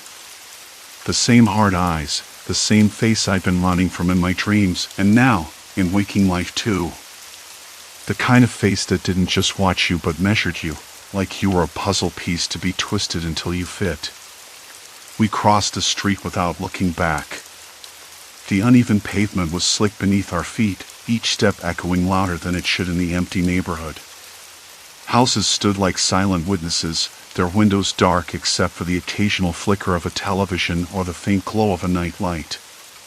The house we approached was the one I'd come to dread, the place from my other life, the one where my nocturnal self had left traces that had begun to bleed into my real world. The porch light was out, but a faint glow leaked from behind the curtains. I could smell the damp earth and something metallic, like old pennies or rusted pipes. The scent twisted my stomach. Taryn leaned in. Look for anything that doesn't belong. Anything that feels off. I swallowed and pushed open the gate. It creaked, that sharp, grating sound that made the hairs on my arms stand up. The garden was overgrown, weeds tangled like forgotten secrets choking the flower beds. I ran my fingers over the rough bark of a tree, its mossy texture damp and cold. Something moved inside the house, a shadow, quick and deliberate. My breath hitched. Did you see that? Taryn nodded toward the window. Yeah. Someone's here. Or has been. Suddenly, the front door cracked open just a sliver. A sliver that seemed to swallow the faint glow and let in a sliver of cold night air. Neither of us moved. Neither of us spoke. The silence was oppressive, full of waiting and the possibility of sudden danger. Then, a voice. Low. Calm. Deliberate. You shouldn't have come back. It wasn't a threat shouted into the night. No, it was worse, quiet, controlled, like a shadow speaking from the dark. Taryn stepped forward, voice sharp. Who are you? What do you want? The door opened wider, but no one stepped out. Just darkness. Then a slow, deliberate click, the sound of a lock sliding home. The owl swallowed the noise. The moment stretched tight, like a wire ready to snap. My hands trembled despite myself. I looked at Taryn. Her jaw clenched, her eyes hardening. We need to find another way in. There's something inside, something connected to this whole nightmare, she whispered. I wanted to argue, to say we should run, but the weight of everything pressed down too hard. This was no longer about understanding or escaping. It was about facing the dark head-on, no matter the cost. We moved around the side of the house, careful and quiet. The brick wall was cool beneath my palm, rough and uneven. The air smelled sharper here, like ozone after a storm. I could hear the distant hum of a refrigerator, normal, every day, but somehow hostile in this context. Then, a sound behind us. Footsteps. Slow. Measured. Not running, not chasing, but watching. I froze. Taryn didn't. She grabbed my arm, pulling me behind a thick oak tree. The bark scraped my skin through my jacket, a raw, biting sensation. "Don't make a sound," she hissed.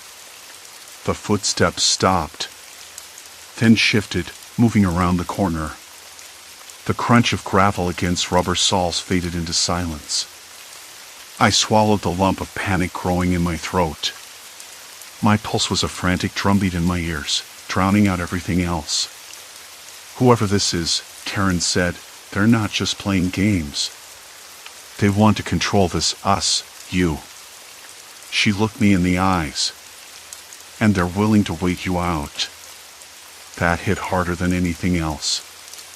Wait me out. As if I wasn't already unraveling. I wanted to cry, to scream, to beg for any kind of mercy. But the night pressed in, cold and unyielding. Instead, I nodded. "We're going inside." Taryn gave a brief, grim smile. "Yeah, because hiding won't save you." We found a side door unlocked. The latch gave way with a soft click. Inside, the air was stale, thick with dust and the faint smell of something burned. The floor beneath us creaked with every step, the sound too loud in the stillness. The house was a maze of shadows and peeling wallpaper, the kind of place where memories felt sticky, trapped between walls. I touched a cracked mirror, my reflection fractured and strange, as if I were someone else entirely. There was a faint buzzing, like a fluorescent light struggling to stay on. It flickered overhead, casting everything in intermittent pulses of ghostly white. Taryn whispered, "Look for the room where you wake up." I nodded, moving forward, every sense screaming that we were being watched. The silence wasn't empty. It was full of waiting and patience and something terrible. Then, from the end of the hallway, a door slammed shut. The sound ricocheted off the walls, sharp and sudden. My heart slammed against my ribs, breath catching in my throat. I spun toward the noise, but it was too dark, too fast. Taryn's hand found mine. "We're not alone." A voice whispered, close, just behind us. "You don't belong here." I barely had time to react before a figure stepped into the flickering light. Not a ghost. Not some shadowed specter. Just a person. A man. Thin, pale, eyes like pinpricks of cold fire. His smile was slow, deliberate, and utterly without warmth. "You've been meddling," he said, voice low, almost casual. "That's dangerous." I swallowed hard, the words catching in my throat. I wanted to ask who he was, what he wanted, but my voice was gone. Taryn's hand tightened around mine. The man took a step closer, and the temperature in the room dropped. The buzzing light flickered again, casting long, fractured shadows across his face. "I'm here to remind you," he said, voice a whisper now, "that some doors, once opened, can never be closed." I wanted to run. I woke up in my own bed. The sunlight was spilled unevenly across the floor, thick and warm through the slats of the blinds. The same pillows. The same worn-out sheets. I lay still for a long moment because I wasn't sure if this was the real world or the strange one, the other neighborhood, the other life I'd been living every night. It took effort to remember where I was, to remind myself that the nightmares had finally stopped. Or at least, that they had stopped for now. For weeks, maybe months, I'd been trapped between two lives. One was mine, predictable, dull in its safety. The other was a patchwork of shadows and whispers, a place where I was someone else entirely, doing things I couldn't explain. And every morning, I'd find evidence of that other self bleeding through. A coffee cup I didn't own left on my kitchen counter. A receipt from a diner I'd never visited. Notes, sometimes, scribbled in a handwriting that wasn't my own but unmistakably mine in some twisted way. It was like my mind was playing a cruel trick until I realized the trick was real. But today, the apartment smelled normal. Not like the stale smoke and damp plaster of the other place. I breathed in deep, and it was just the faint scent of lemon cleaner mixed with my own shampoo. No strange smells clinging to me, no foreign fabric under my fingertips. I got out of bed slowly, my feet touching the cold wood floor. I didn't rush. I wanted to savor this moment of clarity, if it was one. I moved through the apartment, checking every room. No odd objects, no misplaced belongings. The calendar on the fridge was up to date. The mail was regular bills and ads. I picked up my phone and stared at the screen, waiting for a message, anything from the other world, but there was nothing new. It was a relief, but also unsettling. What if the other life was still out there, waiting? What if the quiet was just a pause? I went to the window and looked out onto the street. Same as always. Kids waiting for the bus, a dog barking somewhere down the block, cars passing with the low hum of ordinary life. No strange faces watching, no unfamiliar buildings creeping into view. I sat down on the couch and let my hands rest on my knees. The silence was heavy, but it wasn't empty. It was full of questions and the weight of everything I'd been through. I thought about the man from the other neighborhood, the one who'd followed me on those nights without me knowing. I'd never seen his face clearly, but I knew he was real. Not a ghost or a figment of my imagination. Just a person. And people like him were the real terror in all this, human beings capable of making shadows darker, of twisting reality without any supernatural power. Just presence. Watching. Waiting. I remembered the night I finally confronted that fear. Not with anger or bravado, but with the quiet determination of someone who's had enough. I had turned around and looked right at him, even though my hands trembled and my voice caught in my throat. And he had disappeared, just like that, like a bad dream I forced myself to wake from. Maybe the other life had been a product of my own fractured mind. A psychosis born from loneliness and stress. That idea was both comforting and terrifying.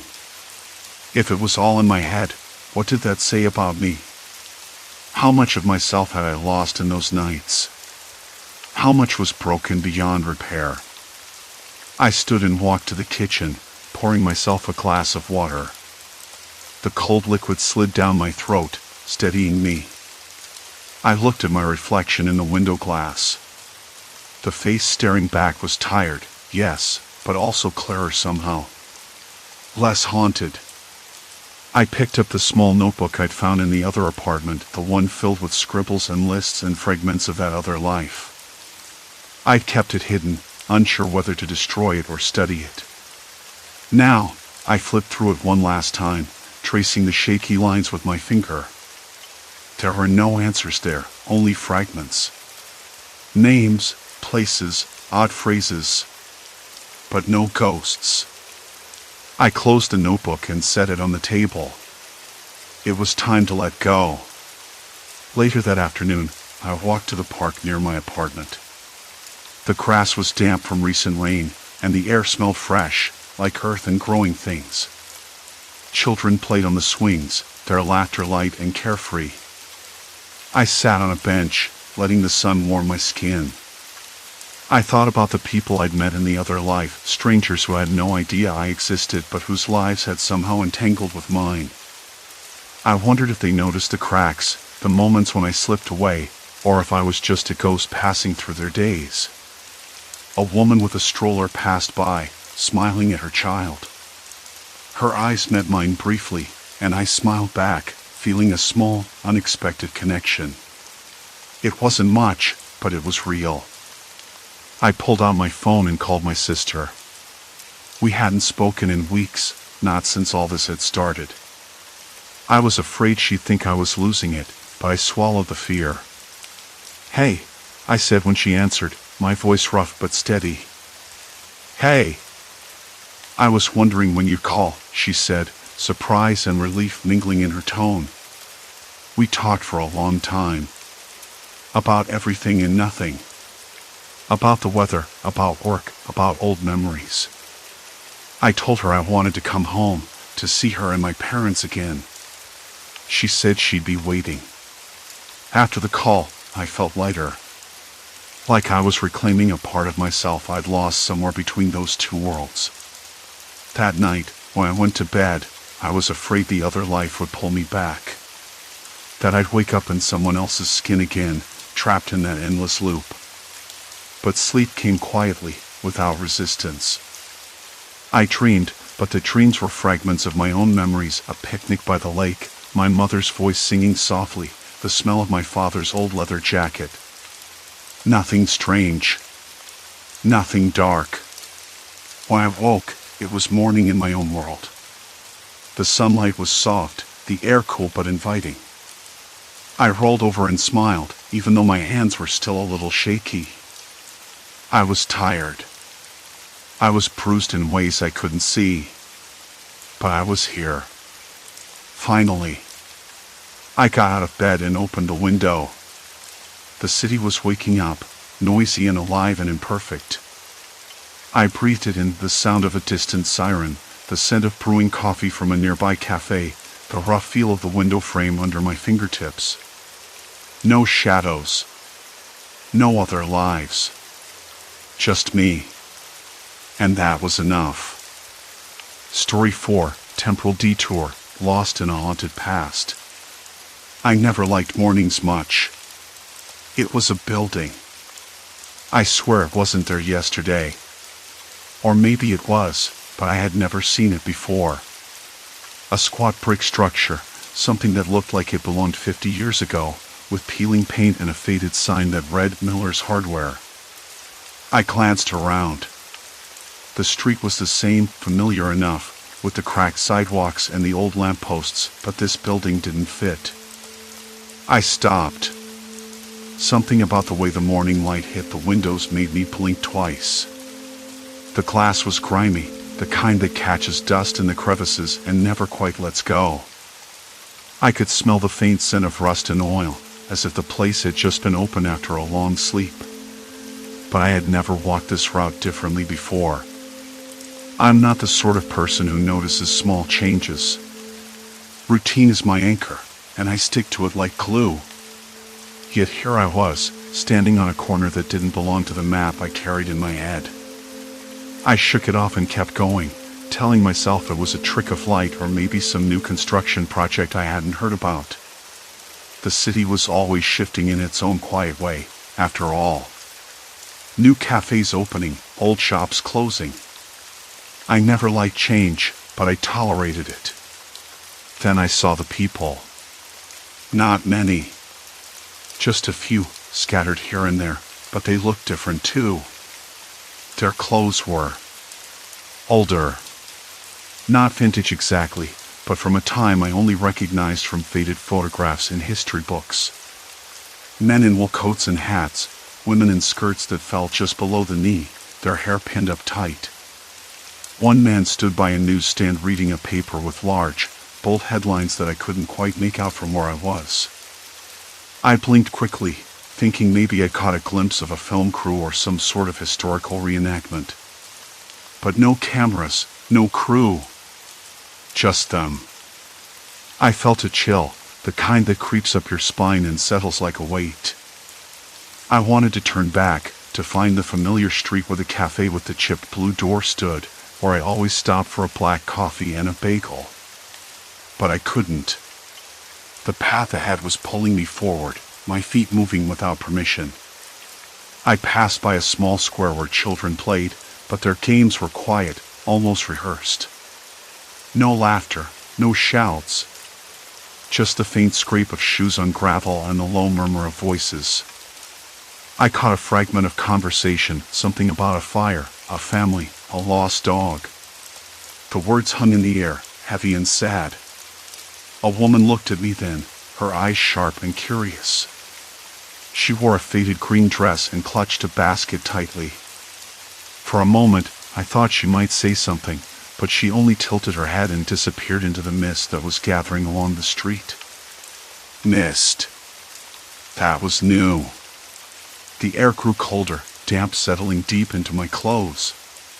The city smelled different now, less exhaust, more earth and smoke, like a place caught between two seasons.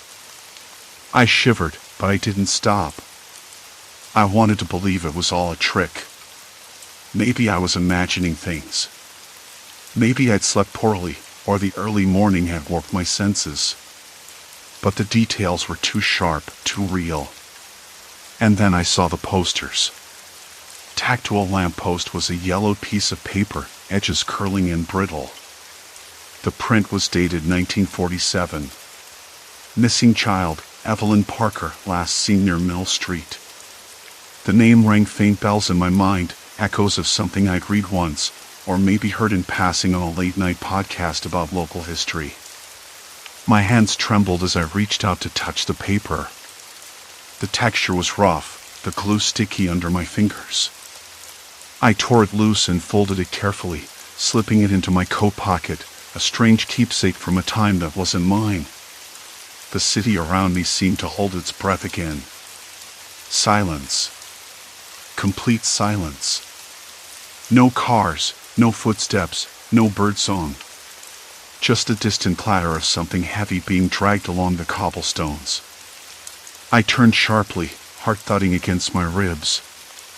A man stood in the shadow of a doorway, watching me with eyes too dark to read. His face was pale, almost waxy, and his mouth was set in a thin line. He didn't move, didn't speak. Just stood there, waiting. I swallowed hard, the dry taste of fear coating my tongue. I wanted to say something, anything, but my voice caught in my throat. "Are you all right?" I finally managed, my voice barely above a whisper. He didn't answer. Just tilted his head, as if considering whether I was a threat or perhaps something else entirely. Then, without a word, he turned and disappeared into the fog that had thickened like a living thing, swallowing the street behind him. I stood frozen, the weight of the city pressing down on me. The morning sun was rising higher now, burning through the mist and revealing the street as it should be. The brick building was gone. The children were nowhere to be seen. The yellowed poster was replaced by a fresh, glossy advertisement for a smartphone. The man was a shadow, a fragment of a memory I wasn't sure I wanted to keep.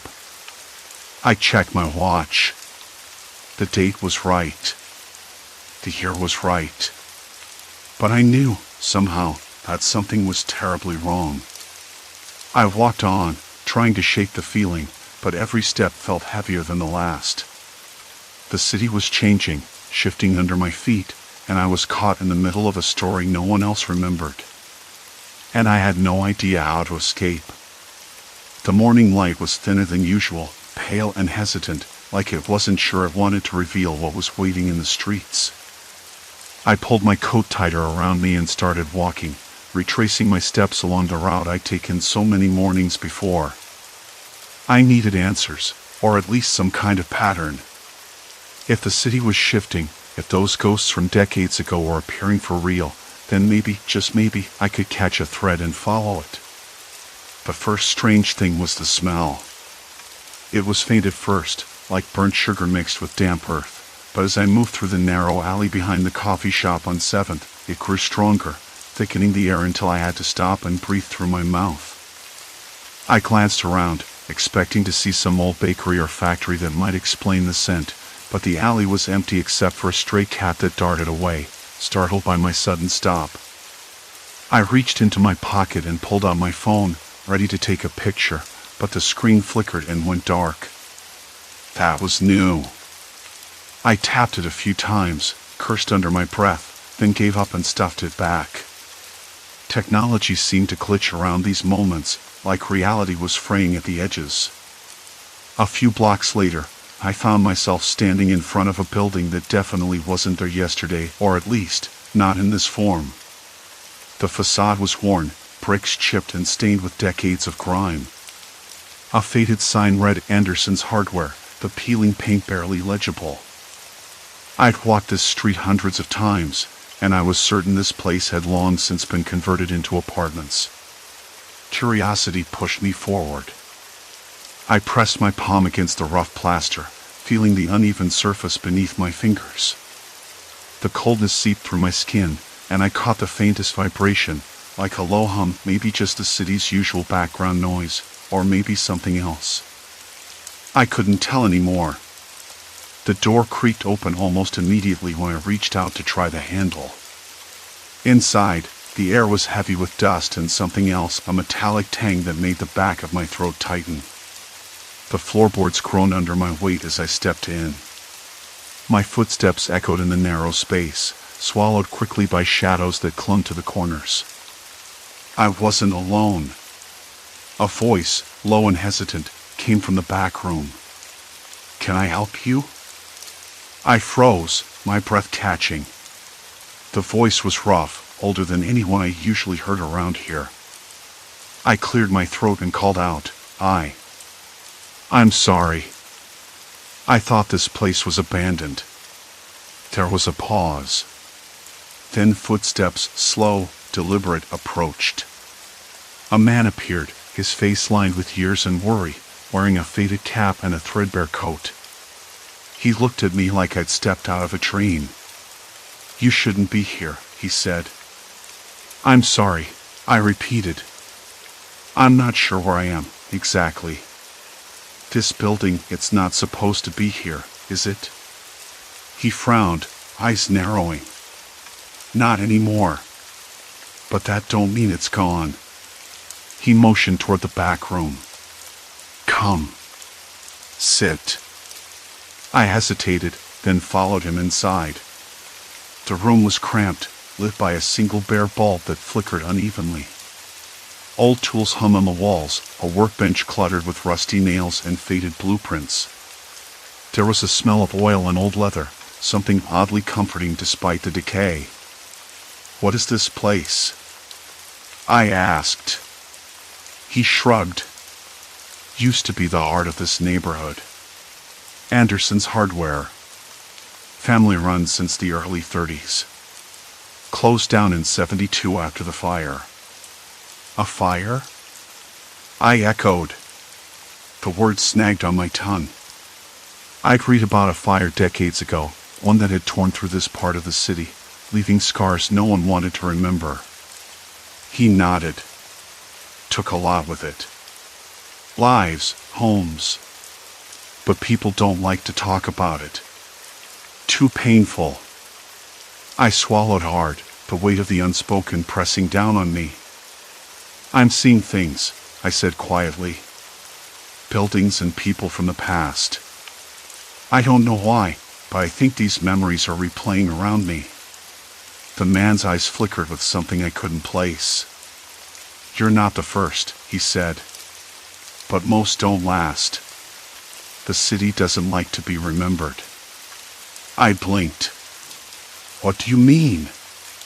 He leaned forward, voice dropping.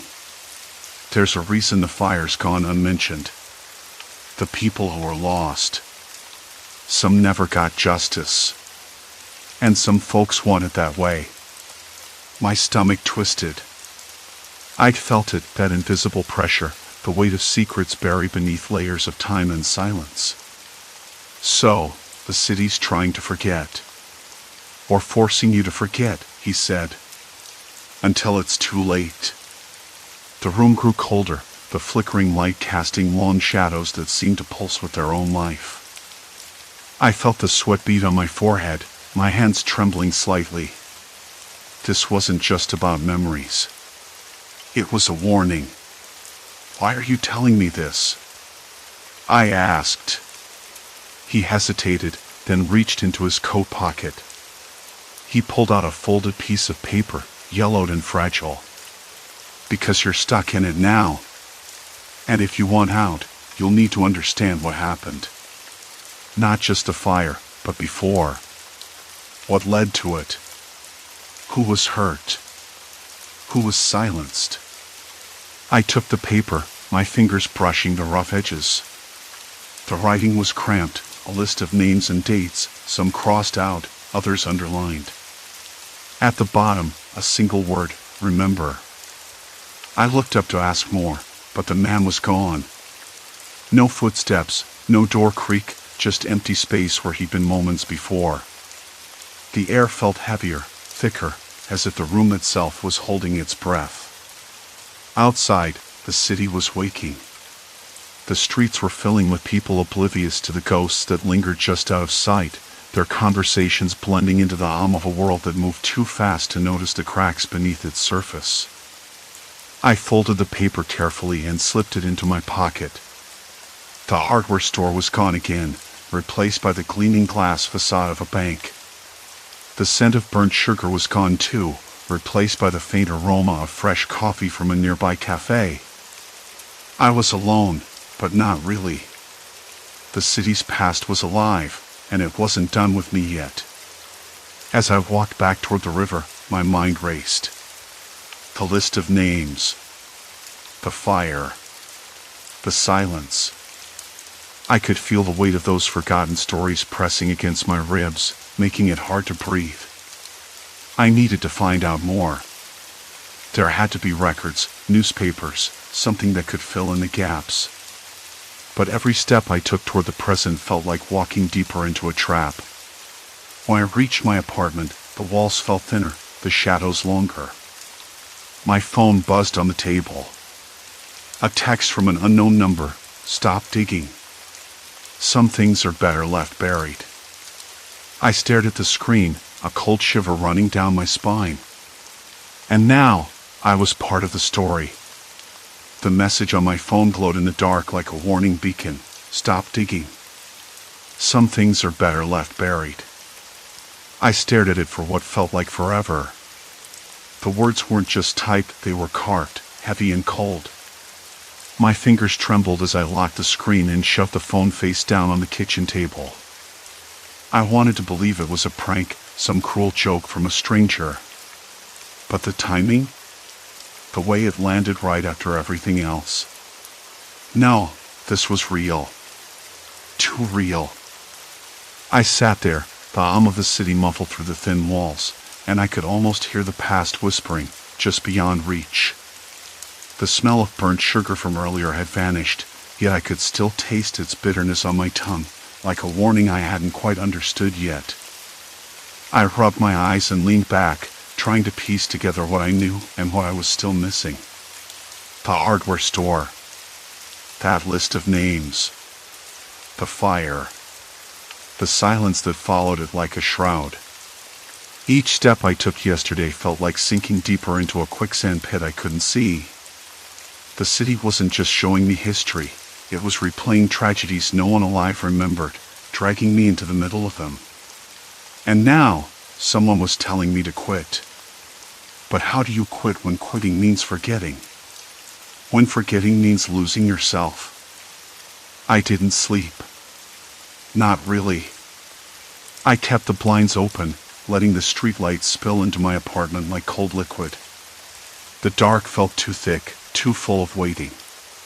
Every time I closed my eyes, I saw the cracked pavement outside the old hardware store's doorstep, the one that shouldn't have been there at all. I kept thinking of the list I found, the names scrawled in that hurried, desperate handwriting. Had those people died in the fire? Or worse, had they been erased from the city's memory? Morning came too fast, dragging the shadows with it. I forced myself out of bed, my hands still shaky. I needed answers. I needed proof. And I needed to know if this message was a threat or a plea. The streets were different again. The glass bank from yesterday was gone, replaced by the peeling brick facade of the hardware store. Its windows were grimy, the faded letters on the sign barely legible, Miller & Sons Hardware. The scent of burnt sugar hovered faintly in the air, like smoke from a dying ember. I breathed it in, the sweetness clinging to my nostrils, and it made my stomach twist. I walked inside. The floor creaked beneath my feet. Dust motes floated in the shafts of light cutting through the grimy windows. Shelves sagged under the weight of rusted tools and forgotten tins. It was a time capsule of a place once alive, now frozen in decay. The air smelled of old wood and metal, with an undercurrent of something faintly sour, like the ghost of sweat and fear. I wasn't alone. A man stood behind the counter. He was older, maybe in his 60s, with a face weathered by years of hard work and hard luck. His eyes caught mine, sharp but tired. He didn't startle or blink, just watched. "Can I help you?" His voice was low, gravelly, like gravel dragged across pavement. I swallowed hard. "I'm looking for some information." He raised an eyebrow. "About what?" "The fire. The one that took this place down." The words felt heavy on my tongue, like admitting a secret. "And the people who disappeared afterward." He frowned, eyes narrowing. "You don't want to be mixed up in that." I took a step closer. "I have to. I'm seeing things, past things, like memories playing out on the streets. And I found this." I pulled the folded paper from my pocket and laid it on the counter. He glanced down, then back up. His face hardened. "Where did you get that?" "From inside the store. Yesterday." I watched his reaction closely.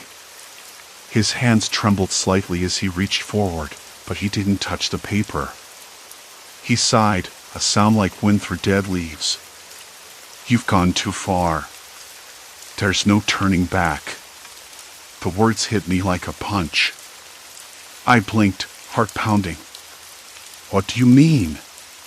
"This city," he said quietly, "has a way of swallowing people who dig too deep. The fire wasn't an accident. It was a cover-up. There are names on that list that some want forgotten. People who found out things they shouldn't have." I felt my throat tighten. "Who?" He looked out the window, eyes distant. "Powerful people. Officials. Businessmen. Men who decided the city was better off with certain stories erased. And they made sure it stayed that way." "Why me?" I asked, voice barely above a whisper. "Why show me this?" He smiled, but it didn't reach his eyes. "Maybe because you're stubborn. Or maybe because you're already trapped. You're the one who sees the city's memories. You're the only one who can bear witness." A cold breeze swept through the room, stirring dust and loose papers. The scent of burnt sugar was stronger now, almost choking. My skin prickled. "Listen," he said, voice urgent, "if you want out, you have to stop. Walk away. Forget the list. Forget the fire. Forget me." I shook my head, the paper clenched tight in my fist. "I can't. I won't." He nodded slowly, like he expected it. "Then you need to know this." He slid a small envelope across the counter toward me. Inside is a map. It shows places tied to the fire, places connected to those names. Follow it and you'll find the truth. But once you do, there's no going back. No safe place left. My hand hovered over the envelope, fingers twitching. The weight of the choice pressed down on me: follow the map and risk everything, or ignore it and live a lie. The store around us seemed to close in, the shadows thickening, the air growing colder.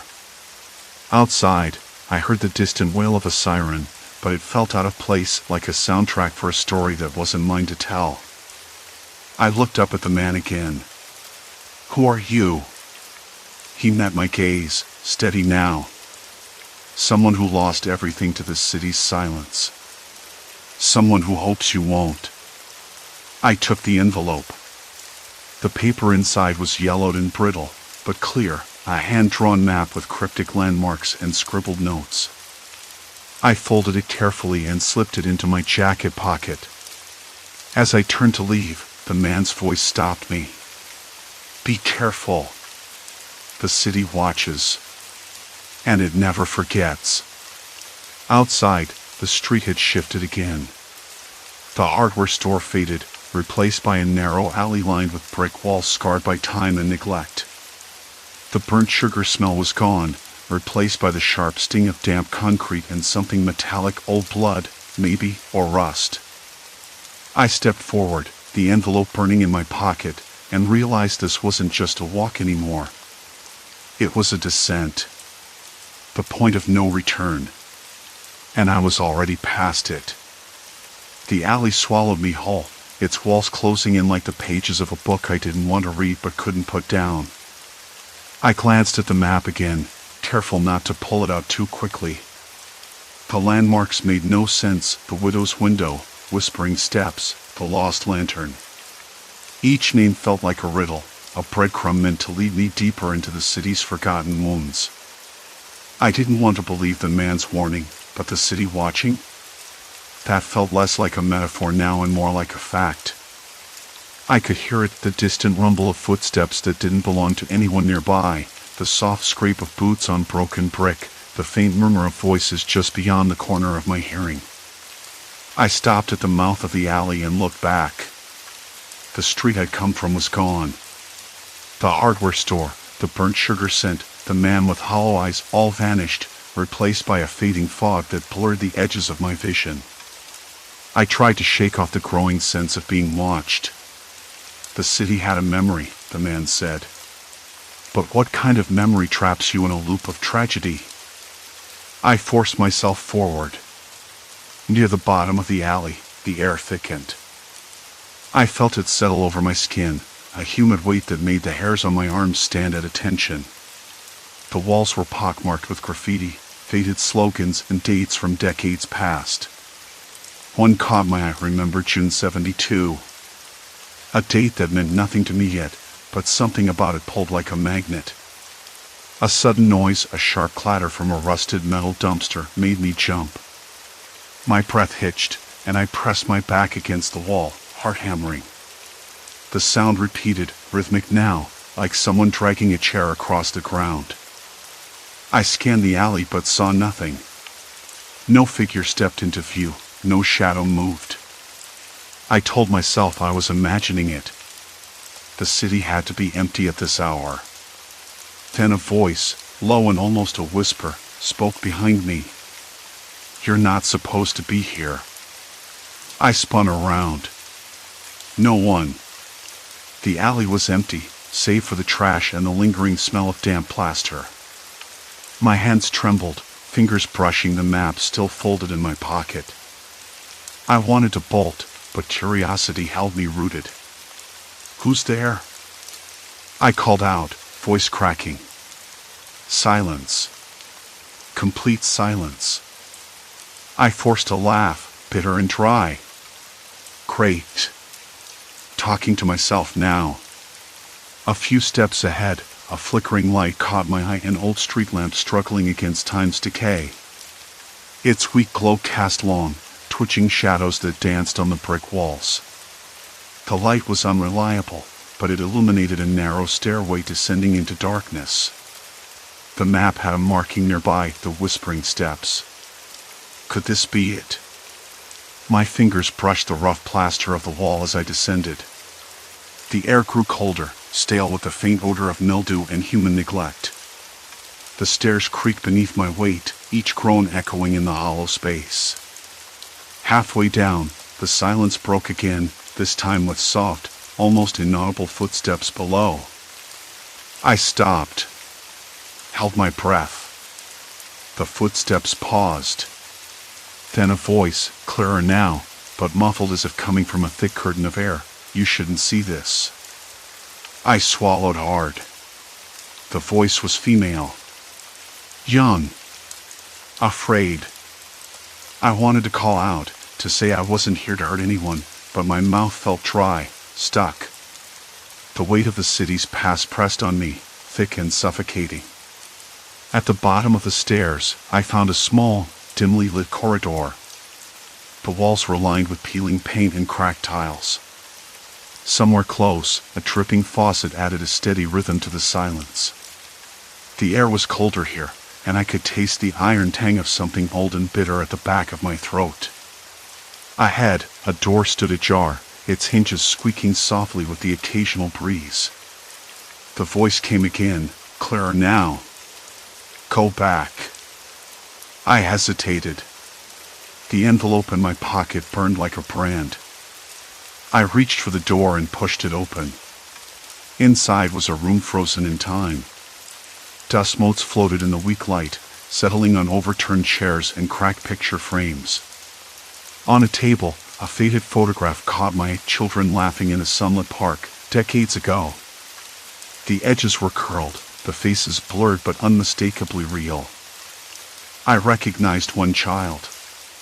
The man from the alley. The one who had handed me the map. A sudden movement near the window made me turn sharply. A woman stood there, her back to me, staring out into the night. Her clothes were out of place, like something from another era. I couldn't tell if she was real or a shadow. She didn't turn. "Why are you here?" I asked, voice barely a whisper. She finally looked over her shoulder, eyes wide and wet. "Because the city won't let me leave." Her words hit me harder than I expected. This wasn't some ghost story. It was a prison of memory and regret. "I don't want to be trapped," I said. "Neither do you." She stepped forward, suddenly close enough to touch. Her hand trembled as she reached out, brushing a loose thread on my jacket. "They watch. They remember.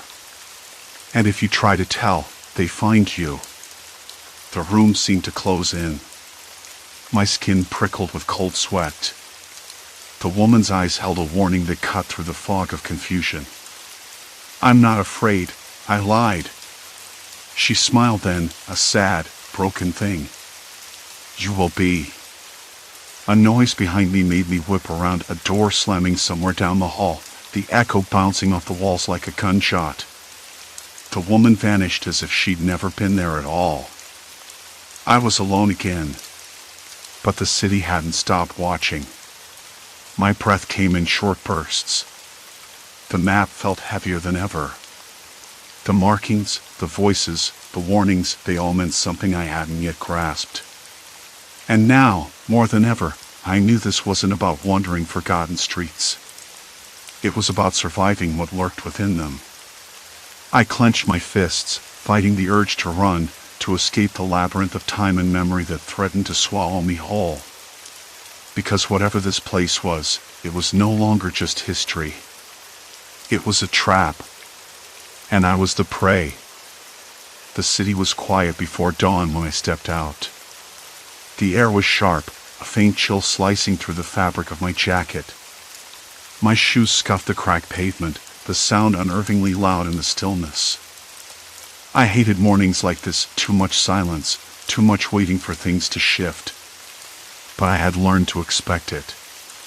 The route wouldn't stay the same. It never did.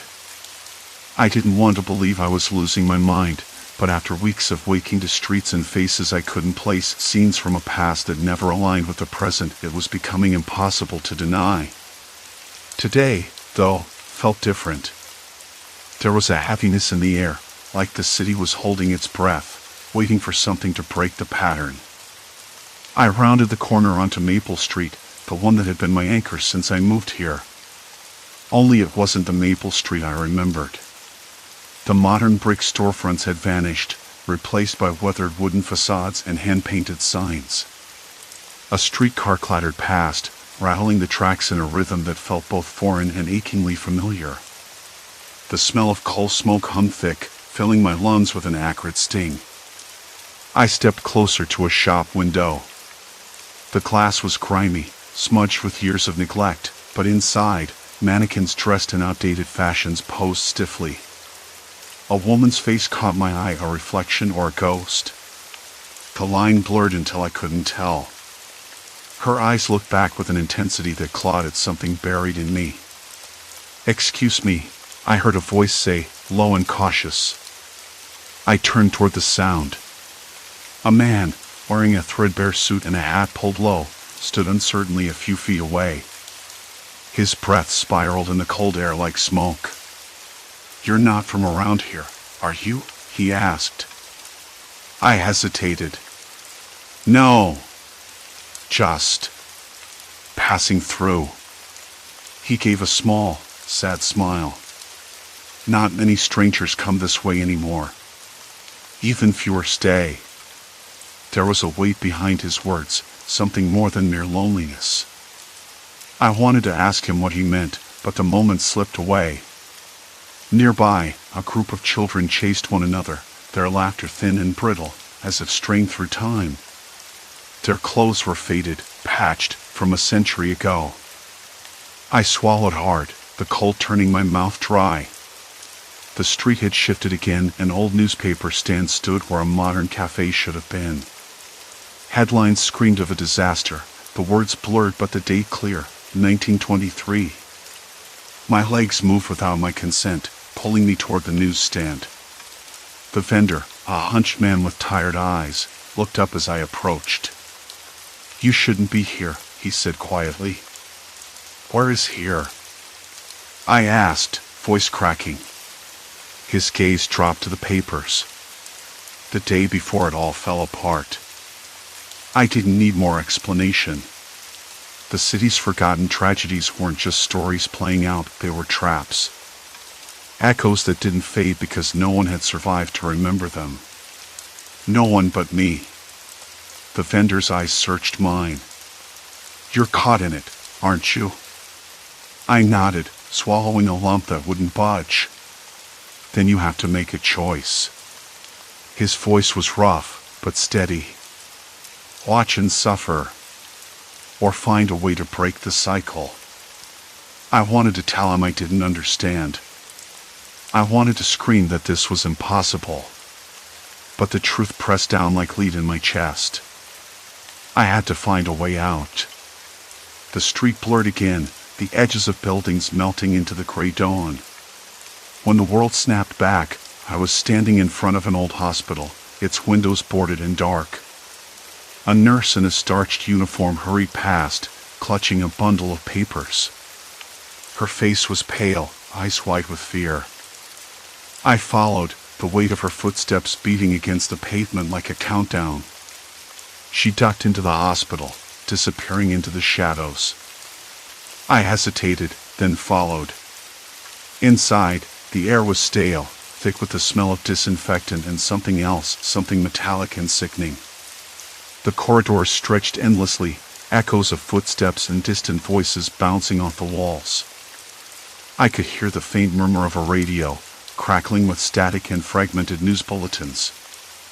I rounded a corner and froze. A man stood there, his face twisted in anguish, clutching a small child. The child's eyes were closed, pale and still. "Please," the man whispered. "Help me." I wanted to reach out, to say something. But the scene flickered, like an old film reel skipping frames.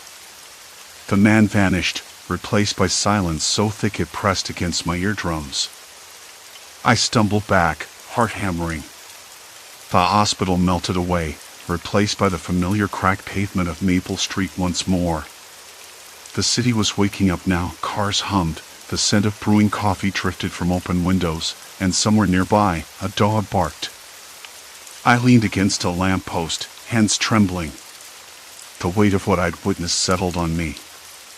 I wasn't just a witness anymore. I was part of the story, trapped in a loop of pain and loss. But maybe, just maybe, I could change it.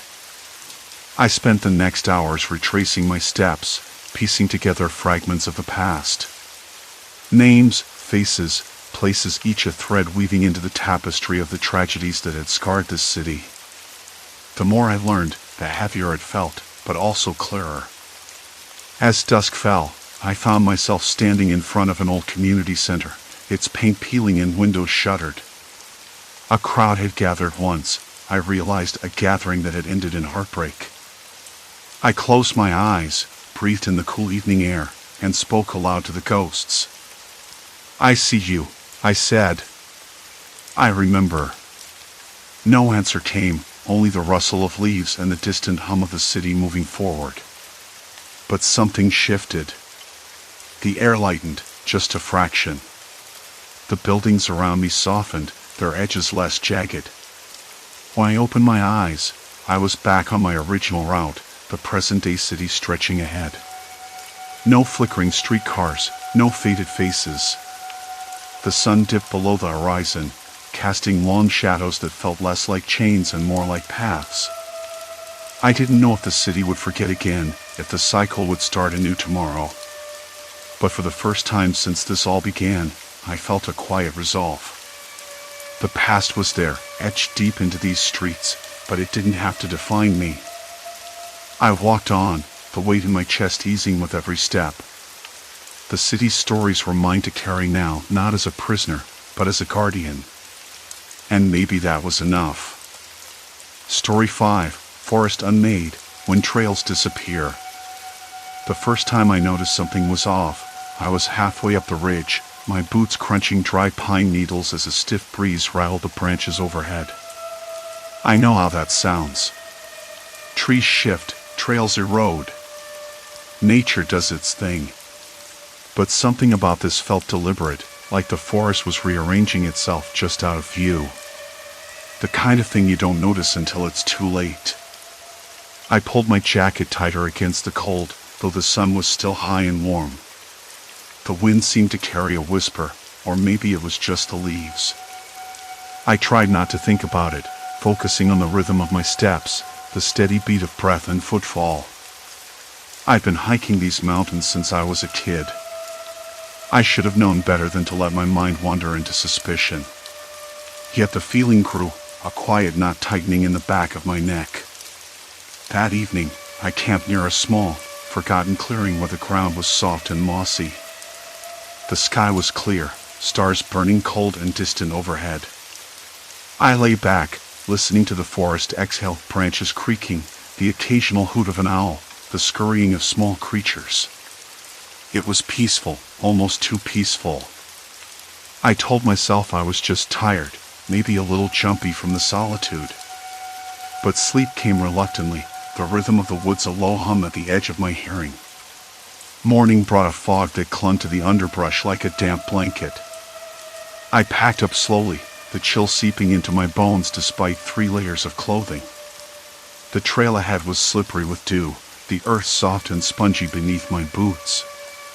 That's when I saw it, a section of the path that should have curled sharply left simply ended. Just stopped, swallowed by a tangle of fallen branches and thick brambles. I blinked, stared, then backtracked. Surely I'd missed a turn? I checked the map, then the GPS, but neither showed anything unusual. I called out. My voice cracked, swallowed by the mist. No answer. Just the faint rustle of leaves and something else, a low, persistent groan, like the earth itself being stretched too thin. I shook my head. It was probably just the wind shifting in the valleys. It had to be. I kept moving, slower now. Every few steps, I glanced behind me. The trees seemed different, their trunks thicker, the shadows they cast longer and darker. The air tasted metallic, the kind of sharpness that made me involuntarily lick my lips. My hands trembled, although I told myself it was the cold, or maybe the altitude. By midday, the trail had become a fragile thread through a forest that looked increasingly unfamiliar. I spotted more fallen trees, some uprooted with roots clawing at the sky, others snapped cleanly as if some giant hand had torn through. The ground underfoot was uneven, edges crumbling into dark gaps I dared not peer into. I tried not to think about what might be below. On a whim, I stopped to rest beside a large boulder, its surface rough and cool against my back. I pulled out a water bottle, but the taste was off, a faint bitterness I couldn't place. I stared at it for a moment, unsettled, then set it aside. The forest around me felt too quiet, the usual chorus of insects and birds reduced to an uneasy silence that pressed against my ears. I reached for my phone, hoping for a signal to check the trail map again, but the screen stayed stubbornly blank. No bars. No satellite. Nothing. Frustration gnawed at me. I was supposed to be in a well-charted area, not some forgotten wilderness. I flicked the power off and on, then off again. Still nothing. Great, I muttered. Just great. That's when I heard footsteps. Slow, deliberate. Not mine. They didn't crunch like mine had over dry needles. These were heavier, duller. Closer. I froze, heart ticking up a notch. The sound came from behind the boulder, just beyond the edge of the clearing. I held my breath, muscles tight. The footsteps stopped. Nothing else. Just silence. Hello? I called, voice low, wary. No response. I leaned around the rock, peering into the trees. Shadows pulled between trunks, thick and black. No one. No sign of movement. But the feeling didn't go away. There was something watching. Waiting. Maybe I was imagining it. Maybe the forest was playing tricks on me. I backed away slowly, careful not to make noise. My skin prickled, goosebumps rising despite the warmth. The air seemed to thicken, heavy like before a storm. I wanted to tell myself it was nothing, that I was fine, but the knot in my throat tightened with every step. I decided to head back, at least to the last clear junction. The path was different somehow. The landmarks I'd memorized twisted into unfamiliar shapes. The trees closed in tighter, their branches snagging at my jacket. The ground beneath my feet was unstable. I stumbled over loose rocks and tangled roots. Then I saw it.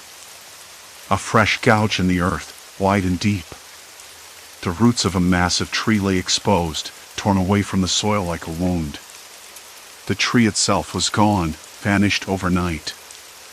I sank to my knees, brushing fingers over the disturbed earth. The soil was damp, shifting slightly beneath my touch, as if the forest was breathing, moving.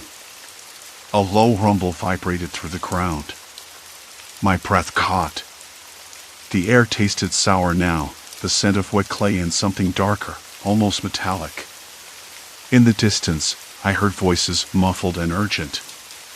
Not far, but not close either. The kind of voices you'd expect from workers or hikers, but with an edge of tension, maybe fear. I called out again. Hey! Anybody there? The voices stopped. Silence. Complete silence. I wasn't alone. That much was clear. But who and why remained a question I wasn't ready to answer. I stood up, heart hammering in my chest. The forest around me felt like a cage, the shifting earth a slow-moving threat. Somewhere beneath the soil, something was coming undone. The trail was vanishing. The trees were disappearing. And I was trapped somewhere in the middle, with no clear way out. I tried to tell myself to stay calm, to think, to breathe. But the forest had other plans. The forest stayed silent after I called out, no crackle of voices, no answering footsteps. The sour tang of wet clay clung to the air, cold and heavy with silence. It wasn't just the dirt anymore.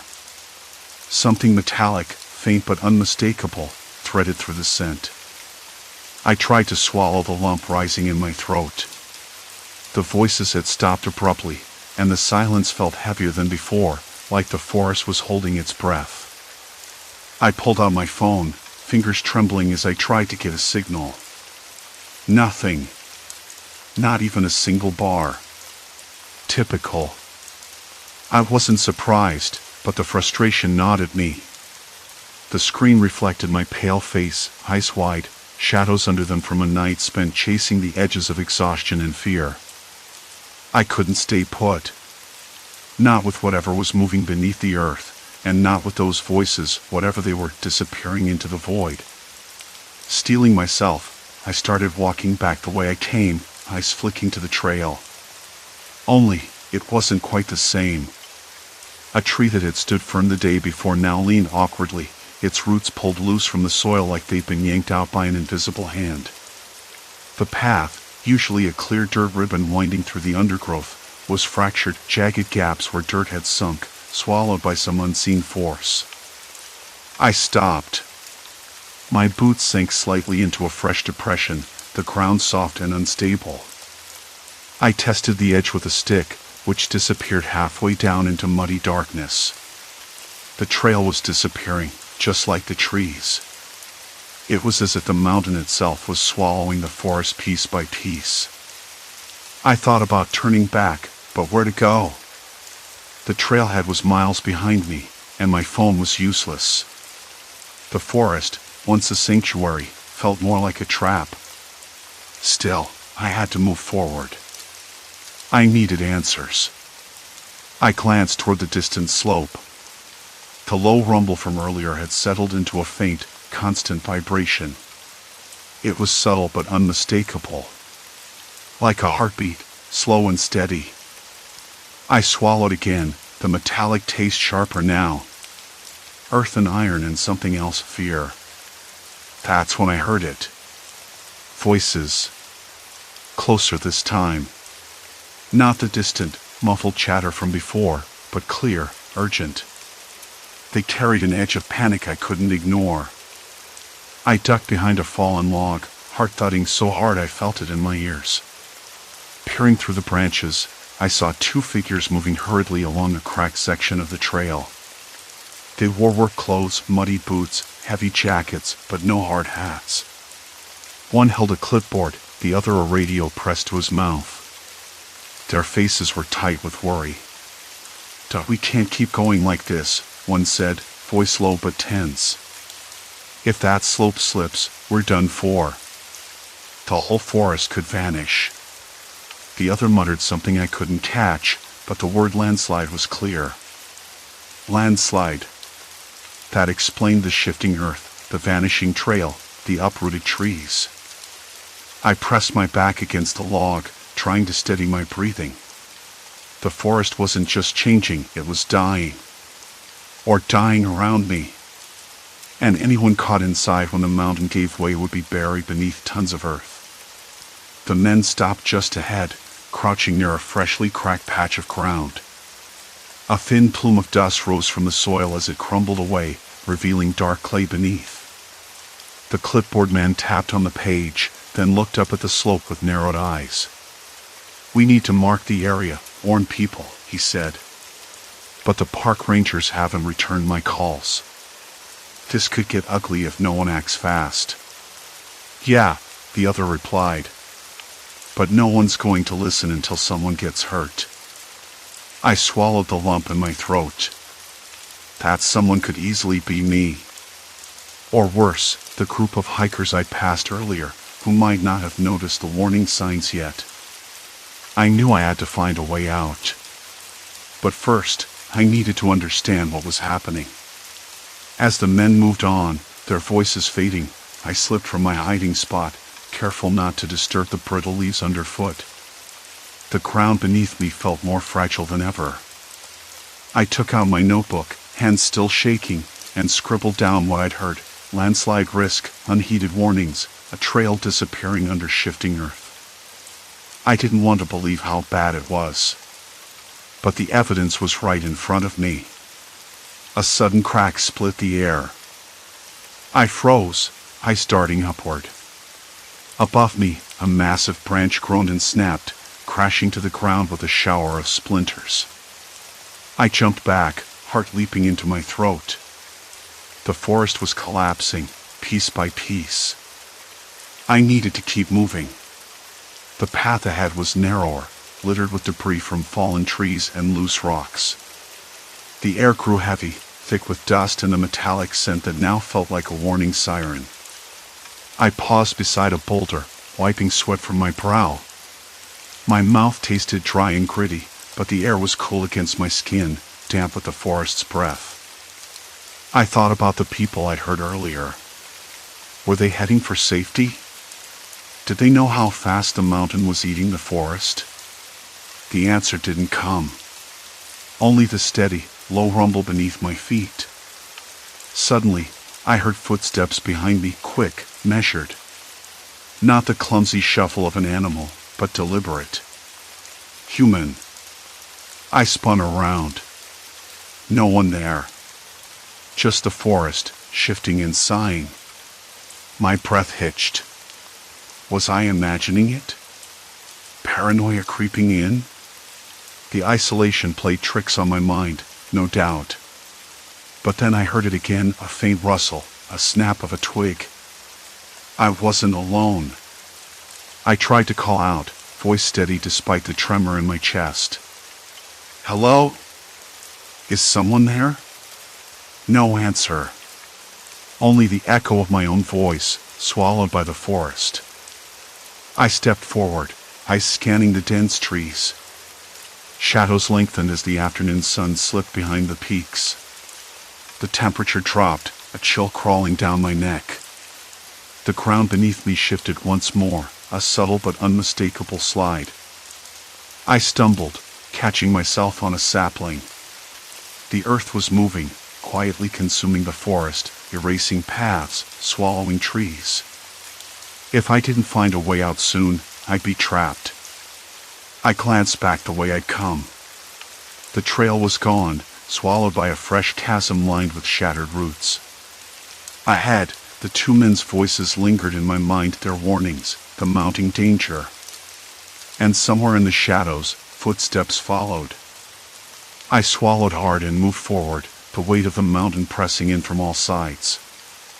The forest was shrinking beneath my feet. The voices, the two men's warnings, replayed in my mind, each word a hammer driving home the truth I'd been trying to deny. This wasn't just a simple landslide or natural erosion. Something worse was happening, slowly and deliberately, beneath the surface. I could almost hear the mountain shifting, the earth groaning under an invisible weight. I forced myself to move, heart hammering against my ribs. My boots crushed dry leaves, the faint crackle louder than it should have been. The air was different here, denser, and tinged with a damp, earthy smell that reminded me of overturned soil in spring. Somewhere nearby, water dripped steadily, its distant rhythm like a heartbeat, slow and relentless. I stopped, breath catching. Footsteps. Not mine. Not the wind. A soft shuffle, then silence. I spun around, eyes straining through the dimming light. The trees looked the same, but somehow wrong, too close, too still. That's when I saw it, the faint glow of a flashlight bobbing between trunks far off the path, then gone. I swallowed hard. Someone else was here. But why? And how had they gotten in when the path I'd come from was already swallowed? Hello? My voice barely rose above a whisper, brittle and unsure. No answer. Only the forest's quiet reply, a distant crow, a rustle of leaves. I kept walking, trying to stay calm, but my hands trembled. My fingers brushed against rough bark, the sharp scent of pine filling my nostrils. The ground beneath me shifted again, subtle but unmistakable. The trees, some leaning, others uprooted, seemed to be sliding downhill with the earth itself. I pictured the whole forest slowly being dragged into a gaping maw. The thought hit me like a punch, if I stayed here much longer, I'd be buried alive.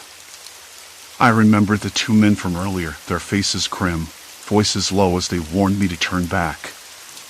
I'd brushed them off, thinking I was just spooked, but now their words felt like a lifeline tossed into a stormy sea. You don't understand, one had said. This mountain's been moving for months. It's not just a landslide. It's a slow collapse, a giant, creeping death. I'd laughed then, nervous and stubborn. Now, every second stretched thin with the weight of that knowledge. I needed to find higher ground. somewhere stable.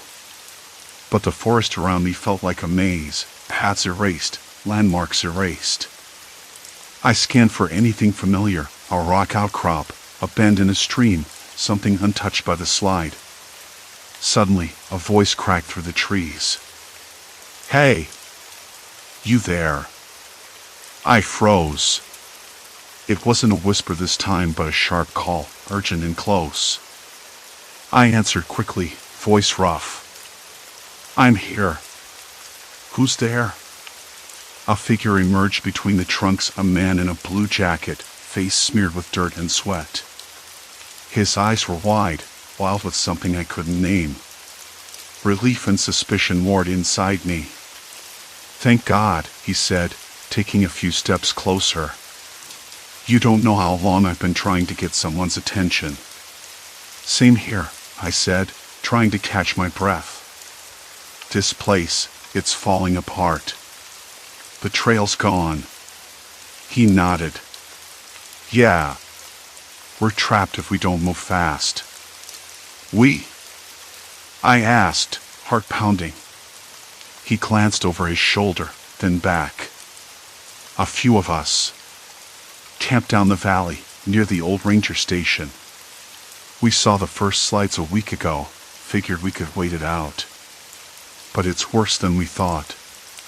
The whole mountain's sliding." The words sank in. The ranger station was miles away, and the sliding earth was cutting off every escape route. "We have to get higher," he said, urgency sharpening his tone. "There's a ridge a few miles east. If we can reach it, maybe we can signal for help. But we have to move now." I nodded, adrenaline sharpening every sense. "Lead the way."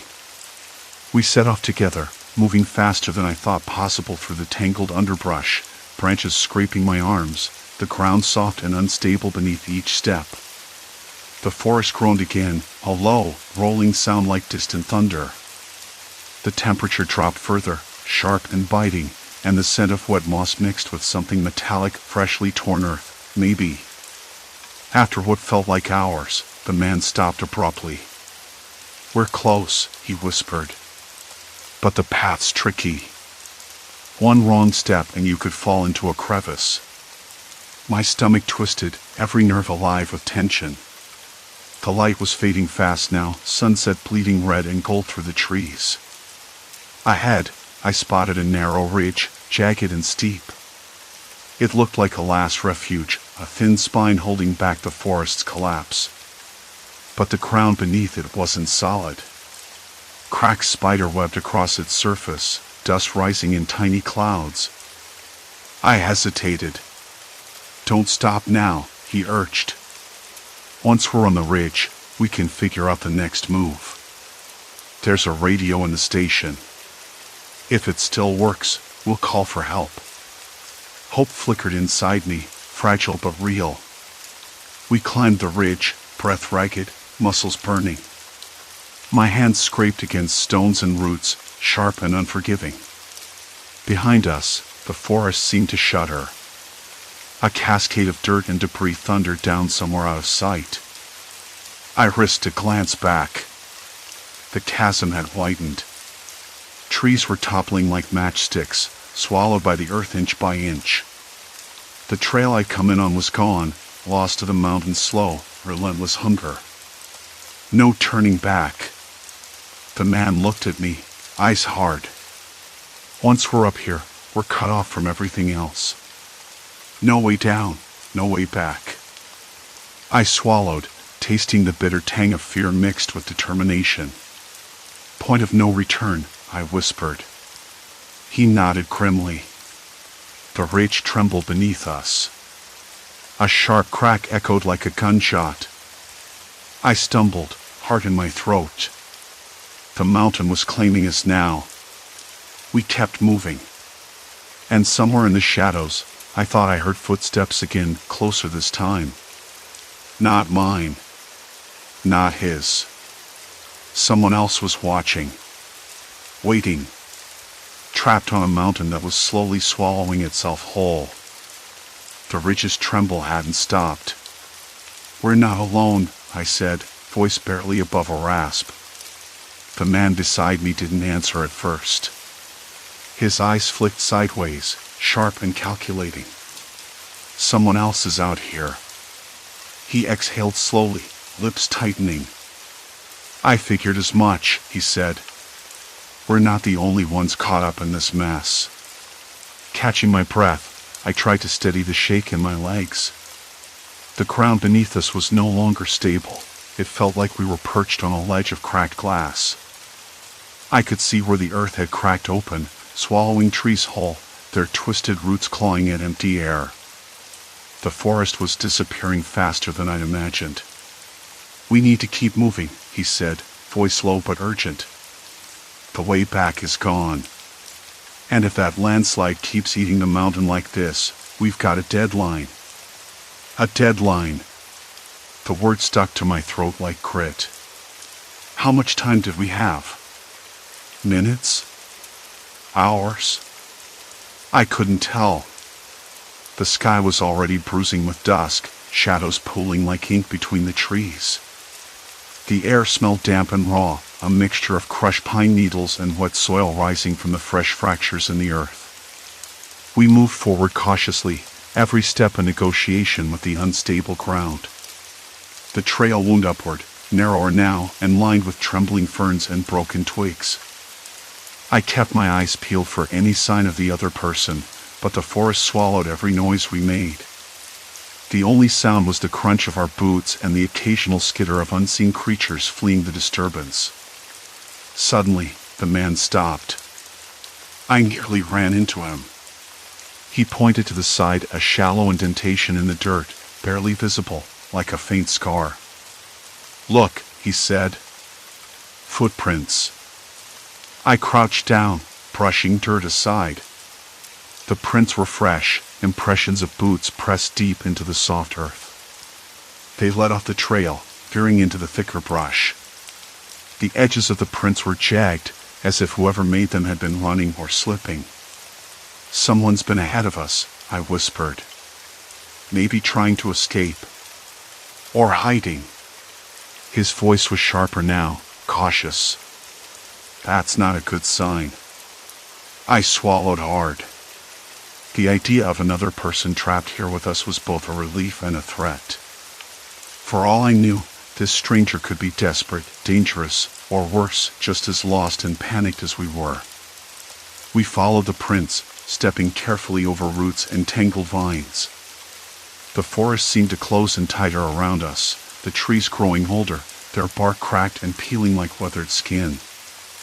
I could feel the weight of the mountain pressing down, a quiet menace beneath the canopy. After 10 minutes, the footprints stopped abruptly near a small clearing. I scanned the area. Broken branches, a crushed patch of moss, and then something that made my stomach twist, a discarded water bottle, half buried in dirt. The man knelt down, picking it up. It was empty, but the label was faded and torn. "Not long ago," he muttered. A noise snagged my attention, a faint rustling from the edge of the clearing. I froze, eyes wide. The man's hand dropped instinctively to his backpack strap. "Hey," I called out softly, "if you're out there, we're not here to hurt you." No answer. Just the crackle of dry leaves shifting in the breeze. I took a step forward, then stopped. Something wasn't right. The air felt charged, thicker, like the moment before a storm breaks. The man's gaze darted in every direction, tense and alert. "Let's not stick around," he said. "We don't know what we're dealing with." I nodded, but my feet felt rooted. Before we could turn, a voice cut through the silence, low, ragged. "Who's there?" We both spun toward the sound. Emerging from behind a thick trunk was a man, gaunt and wild-eyed, clothes torn and dirt-smudged. His face was pale, lips cracked, and his hands trembled as he raised them slightly. "Easy," the man with me said, stepping forward. "We're just hikers, trapped like you." The stranger blinked, uncertainty flickering across his features. "Trapped?" he repeated, voice hoarse. Yeah, I said, swallowing the lump in my throat. The mountain shifting, swallowing everything in its path. He laughed then, a brittle, humorless sound that didn't reach his eyes. You don't know the half of it. His words sent a cold shiver down my spine. What do you mean? I asked. He glanced around nervously, voice dropping to a whisper. Not just the mountain. There's others. People who've been caught here longer than you. People who don't want to leave. And they don't like newcomers. The man beside me tensed. Others? The stranger nodded grimly. Yeah. They've made this place their own. They've been waiting for the mountain to close in, to keep us all here. You think this is just a natural disaster? It's a trap. A slow lockdown. The air grew colder, sharper. I could taste dust and fear mingling on my tongue. The reality of the situation deepened like a shadow creeping over the last light of day. We weren't just fighting the mountain. We were up against something else, something human, and far more dangerous. Why? I asked, voice shaking despite myself. Why would they do this? The stranger's eyes darkened. Control. Power. Territory. Out here, away from prying eyes, they decide who stays and who goes. The mountain's just the excuse. My hands clenched into fists, nails biting into my palms. I wanted to reject this, to tell myself it was nonsense. But the hollow silence around us, the broken trail, the disappearing forest, they all screamed otherwise. We have to get off this mountain, I said, voice firmer now. Before it's too late. The man beside me nodded, but I saw the doubt in his eyes. The stranger's presence unsettled us both, a reminder that survival wasn't just about footing or weather, it was about people. And people could be unpredictable. We stick together, the stranger said. There's a way down, but it's risky. And we're not alone. I swallowed hard, the taste bitter and metallic. My fingers trembled as I reached for my pack, heart pounding like a drum in my chest. The mountain was no longer just a landscape. It was a crucible. And whatever waiting for us in the shadows was about to test every limit I thought I had. We move at first light, the man said quietly. No distractions. No mistakes. I nodded, but sleep wouldn't come. The forest whispered around us, the ground shifting beneath our feet, and somewhere out there, footsteps echoed once again. Closer this time. Silence. Complete silence. Then, the soft, unmistakable sound of breathing not our own. The ground beneath me was no longer steady. I knew that much the moment I stepped out of the tent at dawn, the cool air sharp against my skin, carrying a strange, damp scent that didn't belong in the forest, like earth freshly torn open, raw and exposed. I'd slept fitfully, dreams tangled with the creaks and groans of the mountain, but this morning the sounds weren't just background noise. The forest was alive, but not with birdsong or wind. It was shifting, slow and deliberate, like it was breathing beneath my feet. I pulled on my jacket, the fabric rough and clammy, and stepped outside. The trail I'd marked the day before was gone. Not just faded or overgrown, but swallowed. A jagged scar of mud and rock had opened where the path should have been. It took my breath away. I stared, trying to understand, the air tasting faintly metallic, like blood mixing with rain. Okay, I muttered to myself, voice tight. Think. The forest was changing, yes, but how fast? I remembered the strange uprooted trees, the way the trail had vanished overnight. The slow, creeping landslide was no longer a theory. It was real. And it was coming for me. I glanced back toward the tent. The stakes had loosened in the shifting ground, the fabric sagging, useless. There was no time to pack. No time to waste wondering how long I'd been trapped in this slow-motion nightmare. The only option was to move uphill, away from the slide's path. But the uphill wasn't safe either. The earth beneath me trembled faintly, a pulse I could feel through the soles of my boots. I swallowed hard. The mountain was a beast, and I was caught inside its belly. I took a breath, the cold air burning my lungs, and started climbing. The forest around me was eerily quiet. Not just silent, but drained of life. No birds. No rustle of small animals. Only the crunch of my boots on dry leaves and the soft crack of branches underfoot. Halfway up, I stopped. My hands trembled. I pressed them against my knees, trying to steady myself. The mountain groaned again, deeper this time, like a distant thunder rolling across the valley. A low, mournful sound that settled in my bones. Why didn't I see this sooner? I whispered. I wanted to blame the forest, the mountain, the way the earth had betrayed me. But deep down, I knew it was my own stubbornness. I'd ignored the signs, the subtle shifts in the landscape, the way the trail disappeared, the quiet desperation of the trees leaning away from the slide's edge. The thought made me feel foolish. And terrified. I kept moving, every step a negotiation with the unstable ground. The scent of wet earth grew stronger, mixed now with the sharp tang of pine resin. Somewhere down below, I thought I heard the rush of water, but it could have been my imagination. When I finally reached a rocky outcrop, I stopped to rest.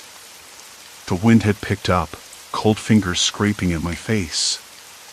I looked back, the view both beautiful and horrifying. The forest below was a patchwork of mudslides and broken trunks, a slowly unraveling tapestry of destruction. Then I saw them. Figures. Small shapes moving against the chaos. People. Hikers. Or maybe local workers.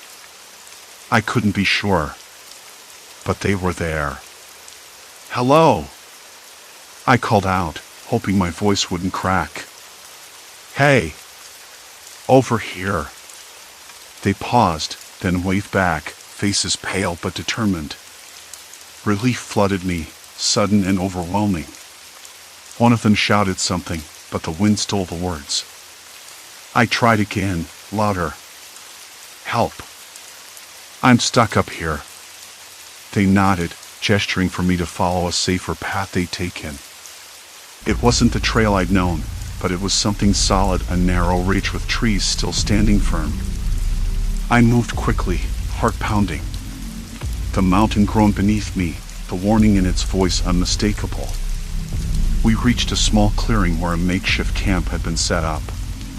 Temporary shelters, backpacks scattered around, a faint smell of coffee and burnt toast lingering in the air. They were a mix of hikers and what looked like park rangers, coordinating quietly but urgently.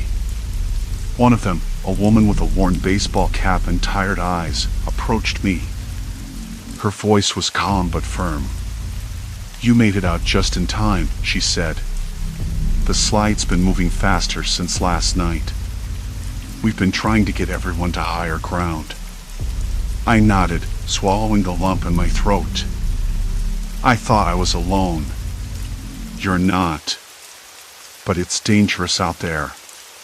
The mountain's unstable. We're trying to get a helicopter in, but the weather's not cooperating. I looked back toward the forest, now a roiling mass of mud and broken trees. The path I'd come from was gone, erased. Is there any way down? I asked. She shook her head. Not safely. You'll have to wait it out. That was the moment it hit me. I wasn't just a hiker caught in a bad situation. I was trapped. And so were the others. The sun climbed higher, the sky shifting from gray to a brittle blue. I sat near the fire they'd started, the heat a small comfort against the cold that had settled deep inside me. Around me, the others spoke in hushed tones, sharing stories of narrow escapes and missteps, their faces etched with exhaustion and fear. I listened, absorbing everything. The mountain had claimed more than just land, it had taken their certainty, their safety. And it had almost taken me. Night came slowly, creeping over the ridge like a dark tide. The camp grew quiet. I lay on my back, staring at the stars, their cold light distant and indifferent. The mountain was still shifting beneath us, a monstrous, patient force. I thought about what I'd lost. The trail, the solitude, the illusion of control. But I also thought about what I'd found: connection, resilience, hope. I knew I wouldn't be the same person who'd started this hike days ago. The mountain had changed me, stripped away trivial concerns and left something raw and honest. I closed my eyes, the sounds of the forest broken, battered, but still alive, lulling me toward a restless sleep. Tomorrow would come. And with it, whatever fate the mountain had in store. But for now, I was here. Safe. Waiting. And somehow, still breathing. Story 6, The Tower of Sarrano, a vanishing landmark mystery. The first morning had a kind of softness to it, the kind that makes you think the world is perfectly ordinary, and you're exactly where you're supposed to be. I sat on the edge of the bed, rubbing my eyes and listening. Somewhere nearby, a woman was singing, soft and slightly off-key, the kind of singing you hear when someone's alone and trying to fill quiet with something familiar. The wooden floor creaked under my feet as I stood and pulled the thin curtain aside. The street was waking up like a slow-moving tide. A baker unlocked his shop. A man stepped out with a small dog, their footsteps echoing faintly. The smell of fresh bread mingled with the damp plaster and something faintly metallic, like rust. I was in a small town in southern Europe, a place I'd picked mostly because it wasn't on any of the usual tourist routes. I wanted to be invisible for a while, you know? To disappear into a place that didn't have my name on it. The hostel owner had been friendly enough, a woman with sharp eyes and a smile that didn't quite reach them.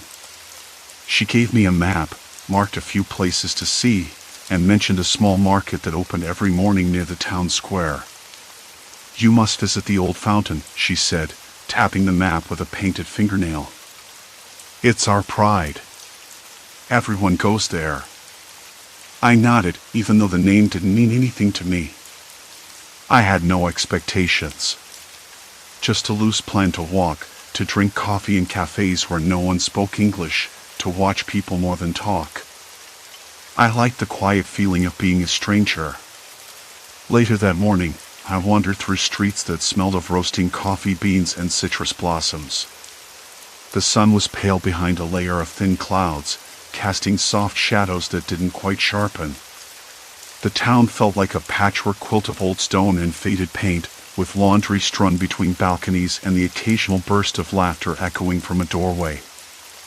I stopped at a small cafe, the kind with wooden chairs worn smooth from decades of use, and ordered an espresso. The bitter warmth settled in my mouth, grounding me. At a nearby table, an older man with a weathered face and a thick mustache was reading a newspaper. I glanced at the headlines, written in a language I barely understood, then tried a question I'd rehearsed. "Excuse me, do you know the Tower of Sarrano?" I'd read about it in a travel blog, an old watchtower supposedly on the outskirts of town. But the blog gave no clear directions. He looked up slowly, eyes narrowing. "The tower? Of course. Everyone knows it. You must see it." His voice was steady, confident, as if I'd asked about the Eiffel Tower or Big Ben. I smiled uncertainly. "Really?" I couldn't find anything on the map or in any guidebook. He shook his head. "It is there. You'll see. Just past the old olive grove, near the river bend. You can't miss it." I thanked him, but the seed of doubt was already planted. On the map, there was no olive grove marked. No river bend. Just streets and the market square. I tucked the map back in my bag and continued walking, the man's words repeating in my mind. By midday, the sun had climbed higher, and the town had filled with the hum of daily life, children laughing in the schoolyard, bells ringing from the church tower, the clatter of dishes from open windows. I stopped at the market, rows of stalls bursting with fruit, spices, and cloth. The vendors shouted prices and offered samples.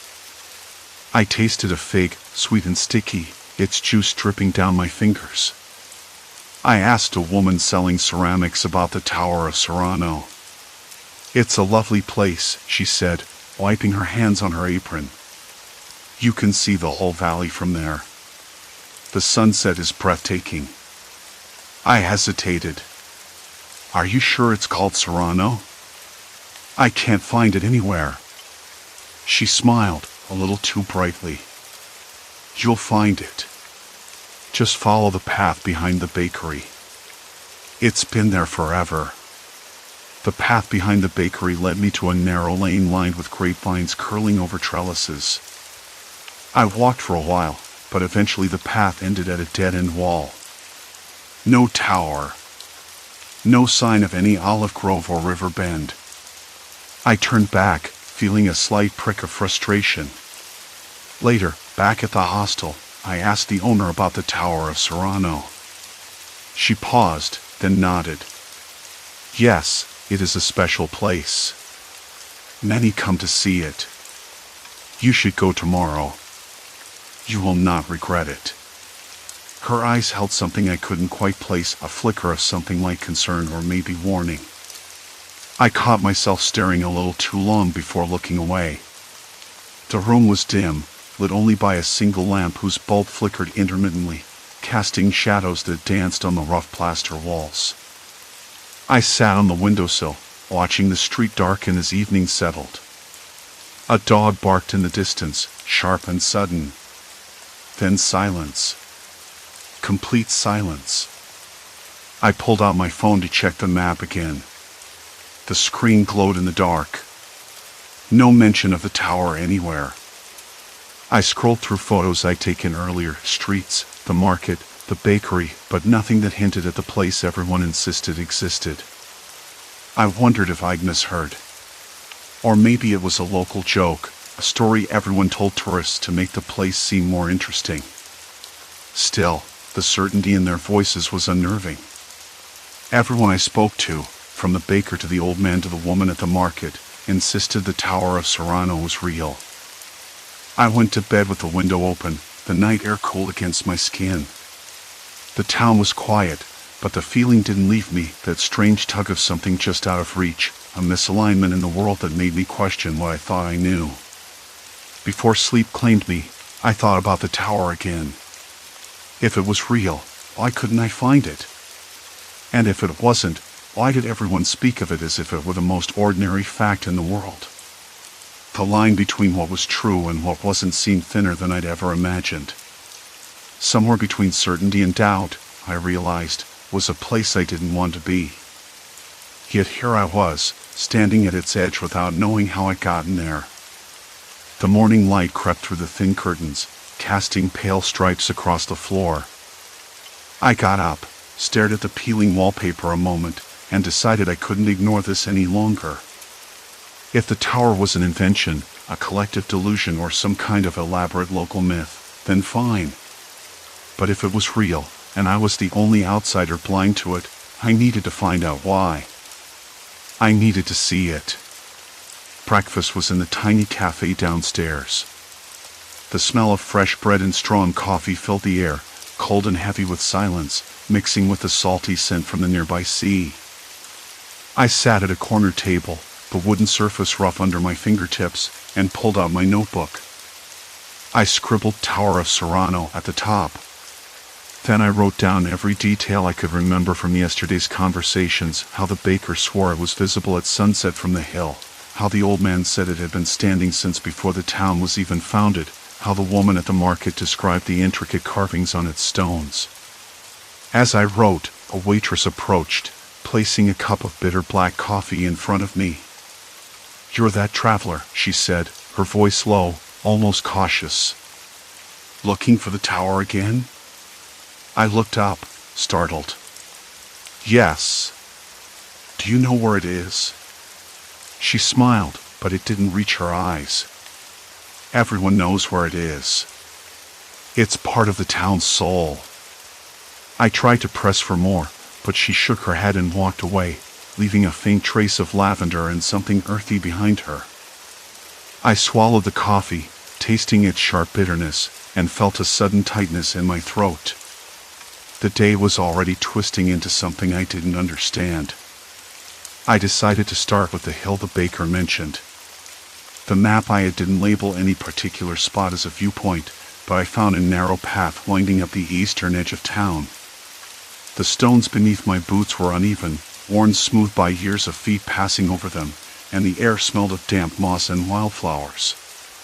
Somewhere below, a dog barked, a distant, urgent sound that echoed against the quiet houses. As I climbed, I watched the town unfold beneath me, red-tiled roofs, narrow streets, the market square bustling faintly even this early. The sun was higher now, warming my neck and making sweat bead at my hairline. I reached the top and scanned the horizon. There was nothing but the familiar outline of the sea, the jagged cliffs, and the low hills that stretched away like a folded blanket.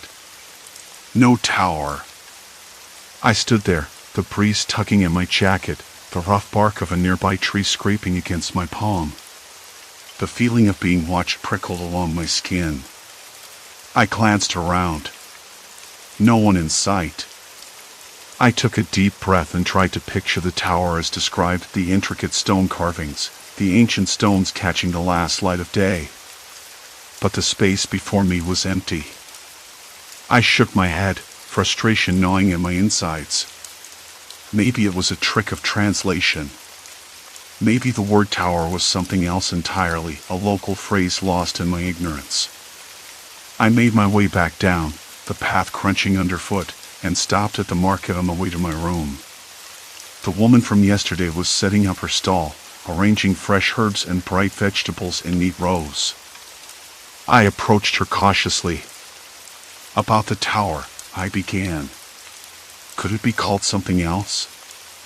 Maybe a different name?" She looked at me like I'd grown a second head. "The Tower of Sarrano is the Tower of Sarrano. There's no other name." I frowned. "But where is it?" I climbed the hill. There was nothing. Her smile tightened. "You didn't look hard enough."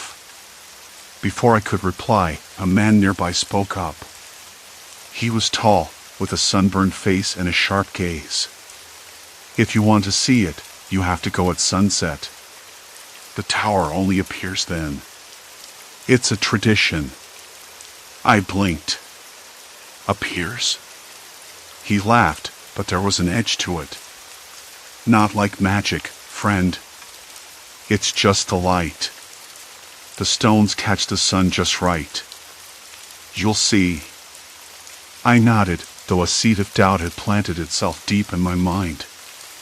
The tower appeared only at sunset. It was starting to feel like the town was a stage and I was the only actor without a script. That afternoon, I wandered the streets, paying attention to every detail, the way the shadows stretched across the cobblestones, the faint hum of voices behind closed shutters, the scent of roasting chestnuts drifting from a street vendor. I stopped strangers, asked about the tower. Each answer was the same, firm, unwavering belief in its existence. I showed them my map, pointed to the blank space where the tower should be, and they would smile knowingly. "You'll find it," they said. "Just wait." Back in my room, I spread out every piece of paper, every photo I'd taken, every note. My hands trembled as I compared maps, mine, the guidebooks, the ones locals sketched for me. None showed the tower. None mentioned it. And yet, the town breathed around me, alive with stories and certainty. That night, I sat by the open window, the cool air carrying distant laughter and the faint scrape of a chair on stone. I thought about the man's words, how the tower appeared at sunset. I watched the sky turn from blue to pink, then to deep purple. The sun dipped behind the hills, and for a moment, the horizon seemed to shimmer. I leaned closer, heart thudding. There. A silhouette. Tall. Narrow. Against the fading light. But as the seconds passed, it blurred, then vanished like a mirage swallowed by the dark. I blinked hard. Was it real? Or was my mind playing tricks, weaving the stories into something I wanted to believe? I pressed my palm against the cool glass, tasting the salt air and feeling the weight of uncertainty settle like a stone in my stomach. Somewhere in the shadows, footsteps echoed, soft, deliberate. I turned, but the street below was empty. I wasn't sure if I was chasing a phantom or a truth no one else dared to speak. Either way, I knew I couldn't stop now. The tower was out there, somewhere between memory and reality, and it was pulling me deeper into the town's quiet, unsettling secret. I closed the window gently and sat back. The night was far from over.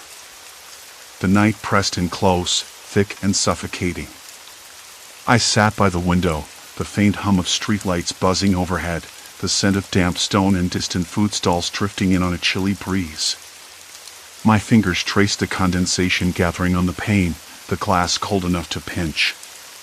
Somewhere below, a dog barked twice, sharp, urgent, and then silence. Complete silence. I leaned back, the chair creaking under me, and swallowed hard. The silhouette. That vague, impossible shape etched against the bruising sky. It had to mean something. I wasn't imagining it. Not after all this. But what? That phantom tower, if it even existed, was no ordinary landmark. It was a cipher. A boundary between what people here accepted as real and what I stubbornly insisted was not. I tried to shake the feeling that I'd stumbled into a puzzle with pieces that didn't belong. The locals had been so insistent. Every single person I spoke to. A landmark they all knew, loved even, but one that didn't appear on any official map, no photo album, no travel guide. That alone was strange. But what made it worse was the way my memories started to fray as soon as I challenged it. Like the more I fought to prove the tower wasn't real, the more my own past slipped away, my recollections of home, of who I was before this trip. I had to know more. There was no turning back now. The next morning, I woke with a dull ache behind my eyes. The room felt colder than before, the sunlight coming through the window pale and weak. I rubbed my face, tasting the faint bitterness of yesterday's coffee still clinging to my tongue. The image of that silhouette haunted me like a half-forgotten dream. I pulled on my jacket and stepped outside into the damp streets. The town was waking up slowly, its narrow alleys cloaked in a thin mist. The smell of fresh bread mixed with something earthy, wet leaves, maybe, or the faintest hint of smoke from a distant chimney. I tugged the collar tighter around my neck. My footsteps echoed hollowly against the cobblestones, and I tried to quiet the nervous thrumming in my chest. This place had a rhythm, a pulse that didn't quite sync with me. I headed toward the cafe where I'd met Anna, the woman who first mentioned the tower with that strange, reverent tone. The door jingled as I entered, the air, cold and heavy with silence, warm and fragrant with roasted beans and pastries. Anna was behind the counter, her dark hair pulled into a messy bun. She looked up and smiled. "You're early," she said, wiping her hands on her apron. "I couldn't sleep," I admitted. "I keep thinking about what you said. About the tower." She nodded, eyes flicking to the window as if expecting something to appear there. "It's more than just a building," she said quietly. "It's part of the town's soul. People here. We measure time by it, by the stories it holds. But it doesn't exist," I said, trying not to sound desperate. "I can't find a single record or photo. Even the maps on it cut me off with a gentle shake of her head. Maps are made by those who control the story. Sometimes, what's real isn't on paper. I frowned. I knew how that sounded. Like an excuse or some local superstition. But her voice held a weight that made me pause. Was I chasing a myth? Or something more? Have you ever been there? I asked. She hesitated, then nodded. Once. Long ago. But it's not a place you find by walking. It finds you. That gave me chills. I forced a laugh. That sounds like a ghost story. She smiled, but there was no humor in it. Maybe. Or maybe it's a warning. I left the cafe feeling more tangled than before. If the tower wasn't on any map, and if it wasn't a place anyone could just visit, then how could I prove it existed? Worse, what if my memories of it were wrong? Or worse still, what if they were being overwritten? I wandered aimlessly, the town streets weaving around me like threads in a tapestry I couldn't quite unravel. The shops were opening, the murmur of conversation rising, and yet beneath it all, I sensed an undercurrent of something watchful. Ice tracking me, maybe. Or maybe just my own paranoia. At the small square near the fountain, I stopped to catch my breath. The cold water splashed softly, the sound oddly comforting. I pulled out my phone and scrolled through the photos I'd taken so far, faces, buildings, street signs. No tower. Nothing out of place. Then my phone buzzed. A message from an unknown number. Stop looking. It's better if you don't find it. I stared at the screen, my fingers trembling. The message felt like a slap, harsh and unwelcome. I wanted to reply, demand to know who was sending this, but my throat tightened, and the words stuck. Walking back toward my hotel, I felt eyes on my back. Not just a vague sensation, but a certainty. I glanced over my shoulder. No one. Just the shifting shadows of early afternoon. I kept moving, faster now, heart pounding. The streets seemed to narrow, the buildings leaning in like silent witnesses. The sky overhead was a dull gray, the sun swallowed by thick clouds. Back in my room, I locked the door and slid the chain across. I paced, hands balled into fists. What was happening to me? To my memories? The locals' insistence on the tower's existence, the fading images in my mind, the anonymous warning, it was all too much. I pulled out my notebook, the pages filled with scribbles and sketches. Then I noticed something new, a faint stain, like a smudge of dirt or rust, on one corner. I didn't remember it being there before. I tried to wipe it away, but it only spread, darkening like a stain that soaked deeper. A sudden knock at the door made me jump. My heart slammed against my ribs. I called out, "Who is it?" No answer. I waited. Then another knock, more urgent. I edged toward the peephole, fingers shaking. Outside, a man's face appeared, young, unremarkable, but with eyes that seemed too knowing, too sharp. "Can I help you?" I asked through the door. He smiled thinly. "You shouldn't be here," he said softly. "Not looking for the tower." I backed away, my breath catching. "I don't know what you mean." He tapped the door lightly. "It's not just a story. It's a line. Cross it, and you don't come back the same." I swallowed hard. The chain felt flimsy now, useless against whatever was outside. "I'm just a tourist," I said, voice shaking. His smile faded. "We all start that way." Then he stepped back, disappearing into the hallway. I heard the faint shuffle of footsteps retreating. I sank to the floor, the notebook still in my hands. The room felt smaller, the walls closing in. The tower wasn't just a place, it was a trap. A test. And I was caught in the middle, slipping further from what I knew and desperately clinging to the fragments of a reality that was slipping away. I stared out the window. The sky was darkening again, the first stars faint pinpricks in the gathering night. Somewhere beyond the hills, the tower waited. Silent. Watching. My mind raced with possibilities. And I was running out of time. There was no turning back now. I didn't move for what felt like minutes after the man disappeared down the hallway. The faint shuffle of his footsteps echoed behind the door, then faded into silence. The room pressed inward, too small, too close, as if the walls themselves were watching. My hands trembled, clutching the notebook like a lifeline.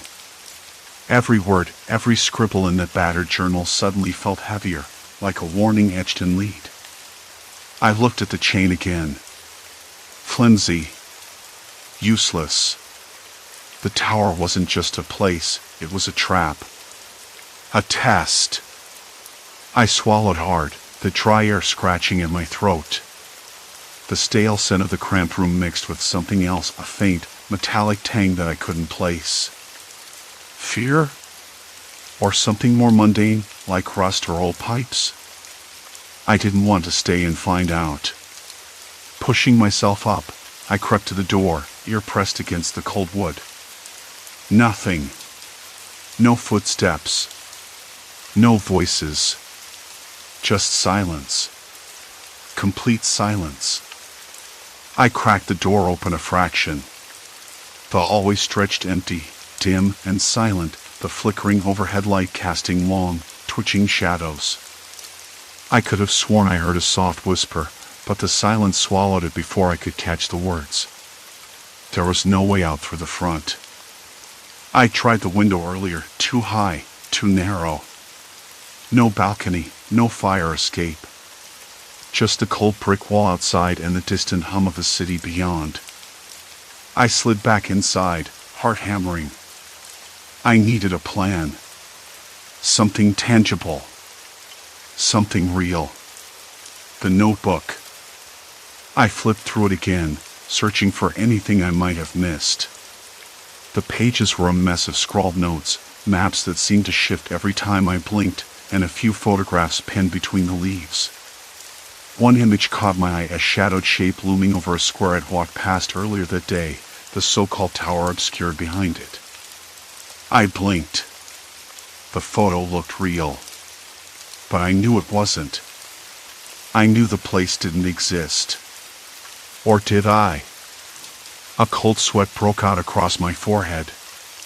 My fingers trembled as they grazed the page. Was I losing my mind? Or was the city itself playing tricks on me? The locals' insistence, the way they all spoke about a landmark that wasn't on any map, wasn't in any guidebook, it was like a collective hallucination, a shared lie. But why? The sound of a door creaking down the hall jerked me out of my spiraling thoughts. I froze, listening. Footsteps, slow, deliberate, approaching. Not the same man from before. This was different. Older, heavier. Their breathing ragged, uneven. I swallowed hard and backed away from the door, heart slamming so hard I thought it might burst. The footsteps stopped right outside. A pause. Then a low voice, barely above a whisper. You shouldn't be here. The words hit me like a blow. Not a question. An accusation. I pressed my back against the wall, suddenly aware of the damp plaster, rough and cold against my skin. My breath caught. My hands found the notebook again. Look, I said, voice shaking, I'm just trying to understand. I don't want trouble. The door rattled slightly, the chain above my head groaning under the weight of tension. You don't belong here, the voice said again. None of us do. But you're closer than most. A shiver ran down my spine. The room felt smaller still, the darkness pressing in from the corners where the single flickering bulb failed to reach. Closer than most. What did that mean? I swallowed. I don't understand. What is this place? What's the tower? Silence. Then a soft sigh. The door creaked open an inch, enough for a shadow to slip inside, tall, broad-shouldered, face obscured by darkness. I'm not supposed to say, the figure whispered. But if you keep looking, you'll find. And once you find it, there's no going back. The words settled over me like a cold fog. No going back. I wanted to ask more, but my throat was dry, my mouth suddenly full of dust. I stepped back, heart thudding, the notebook clenched tight against my chest. The figure hesitated, then disappeared down the hall, leaving the door ajar. I stood alone, the silence settling in once more. I didn't know what I was chasing anymore, the truth, or some cruel mirage woven by the city and its people. But one thing was certain. The tower was real, or at least real enough to break me.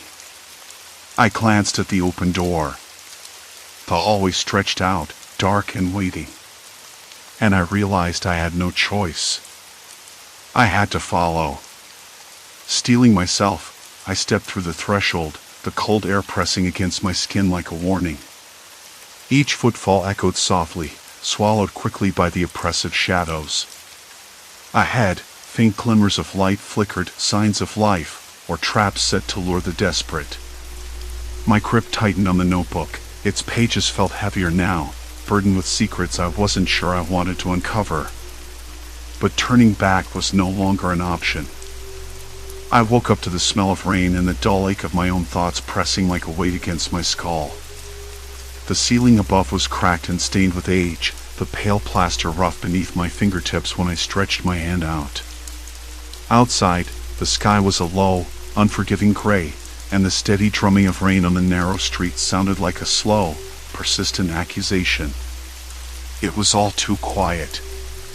The kind of silence that presses in until you almost hear things that aren't there, voices, footsteps, murmurs from the shadows of your own mind.